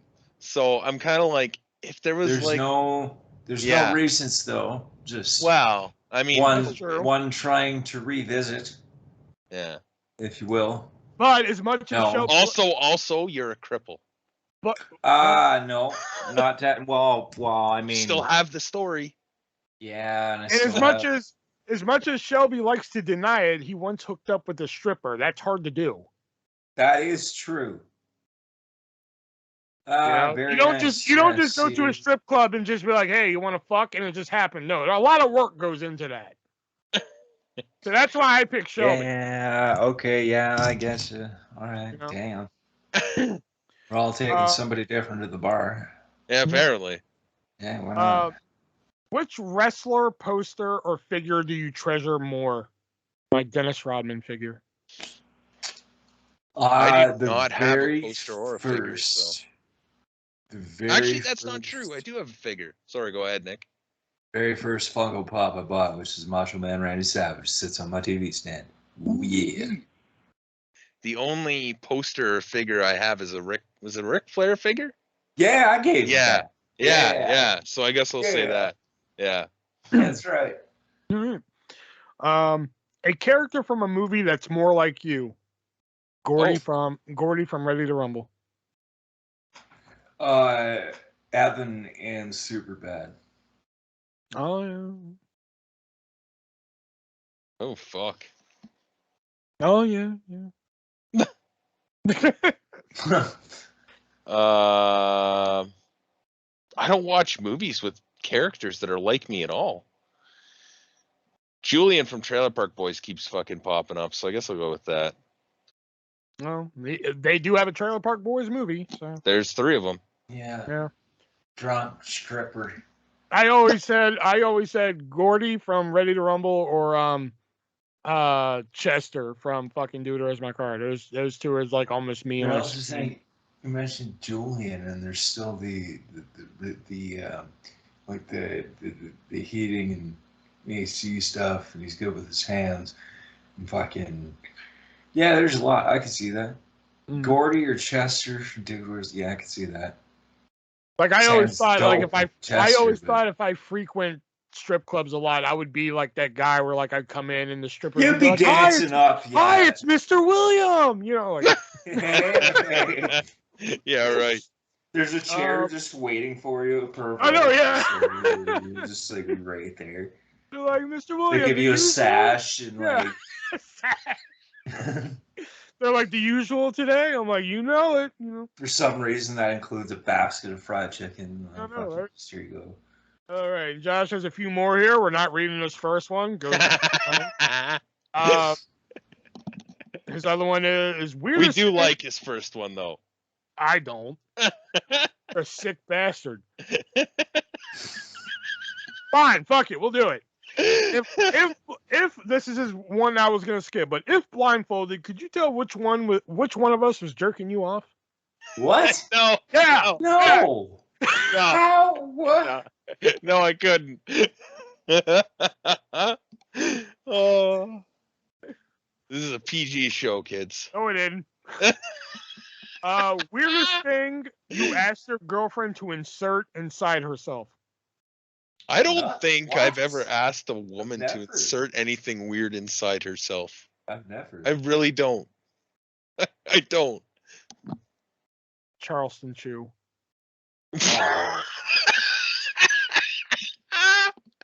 Oh, I just love the shame in that.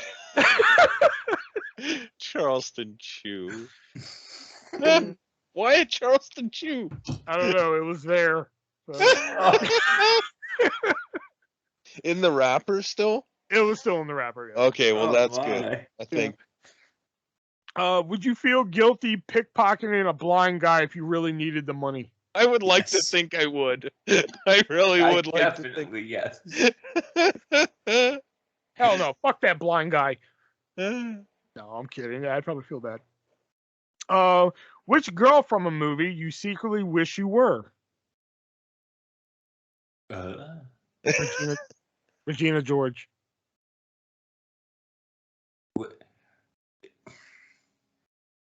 Elsa. Really? Yeah, man. I want to be an ice queen. Okay. Fuck. Who doesn't want to be an ice queen? Yeah. I want to be an ice queen. Said no one ever.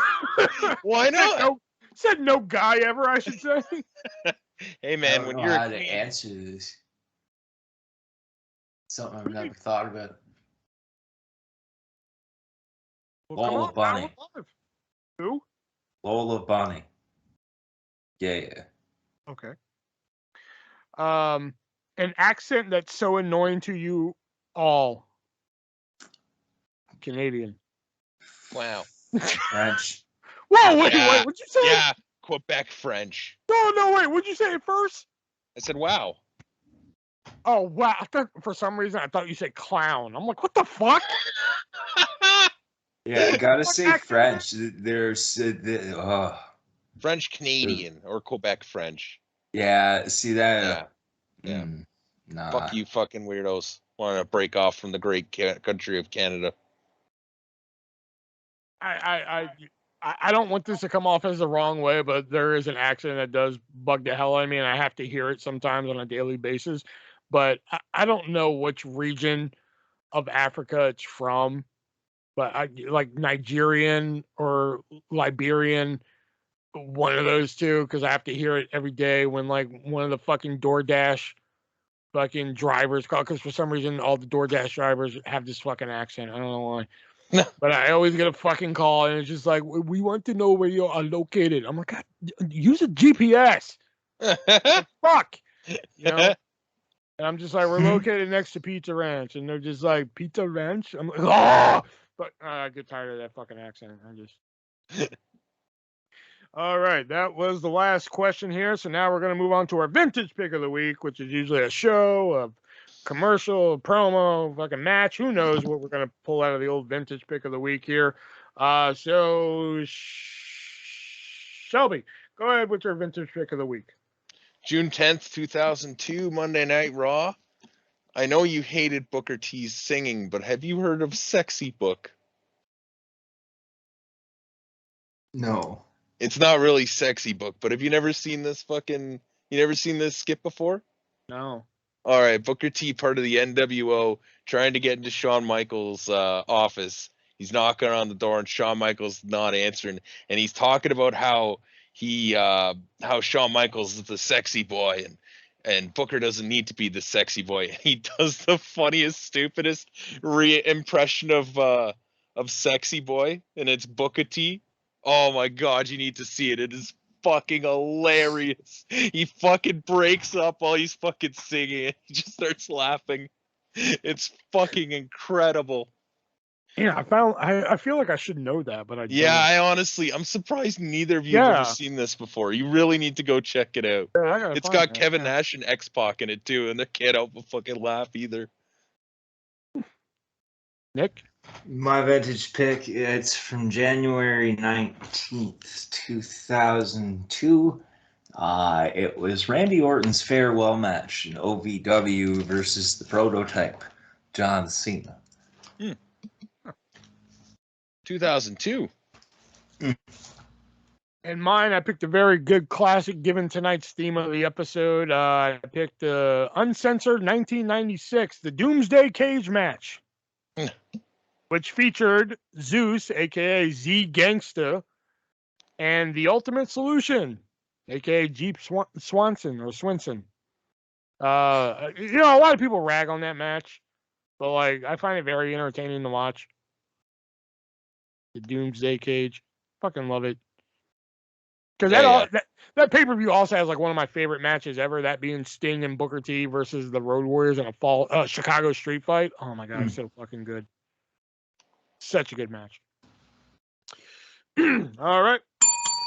There's the bell, so we know what that means. It means it's the end of the Three-Way Dance Wrestling Podcast. And I don't know why I went up on end like that, but whatever.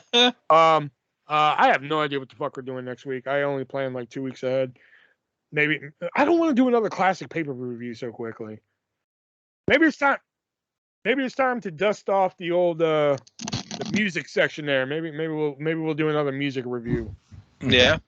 Yeah, maybe we'll go with our plan B if I couldn't find my DVD this week and shit. So, or we'll brainstorm some ideas. I just don't want to do another classic pay-per-view. We did 2 last month. So, yeah. So, yep. So you'll find out when we find out. How about that one? So, until next time, for Nick and Shubs, leave your questions in the comments down below, or any ideas for like impromptu promo or scenes from a hat type of ideas. So until next time, guys, be breezy.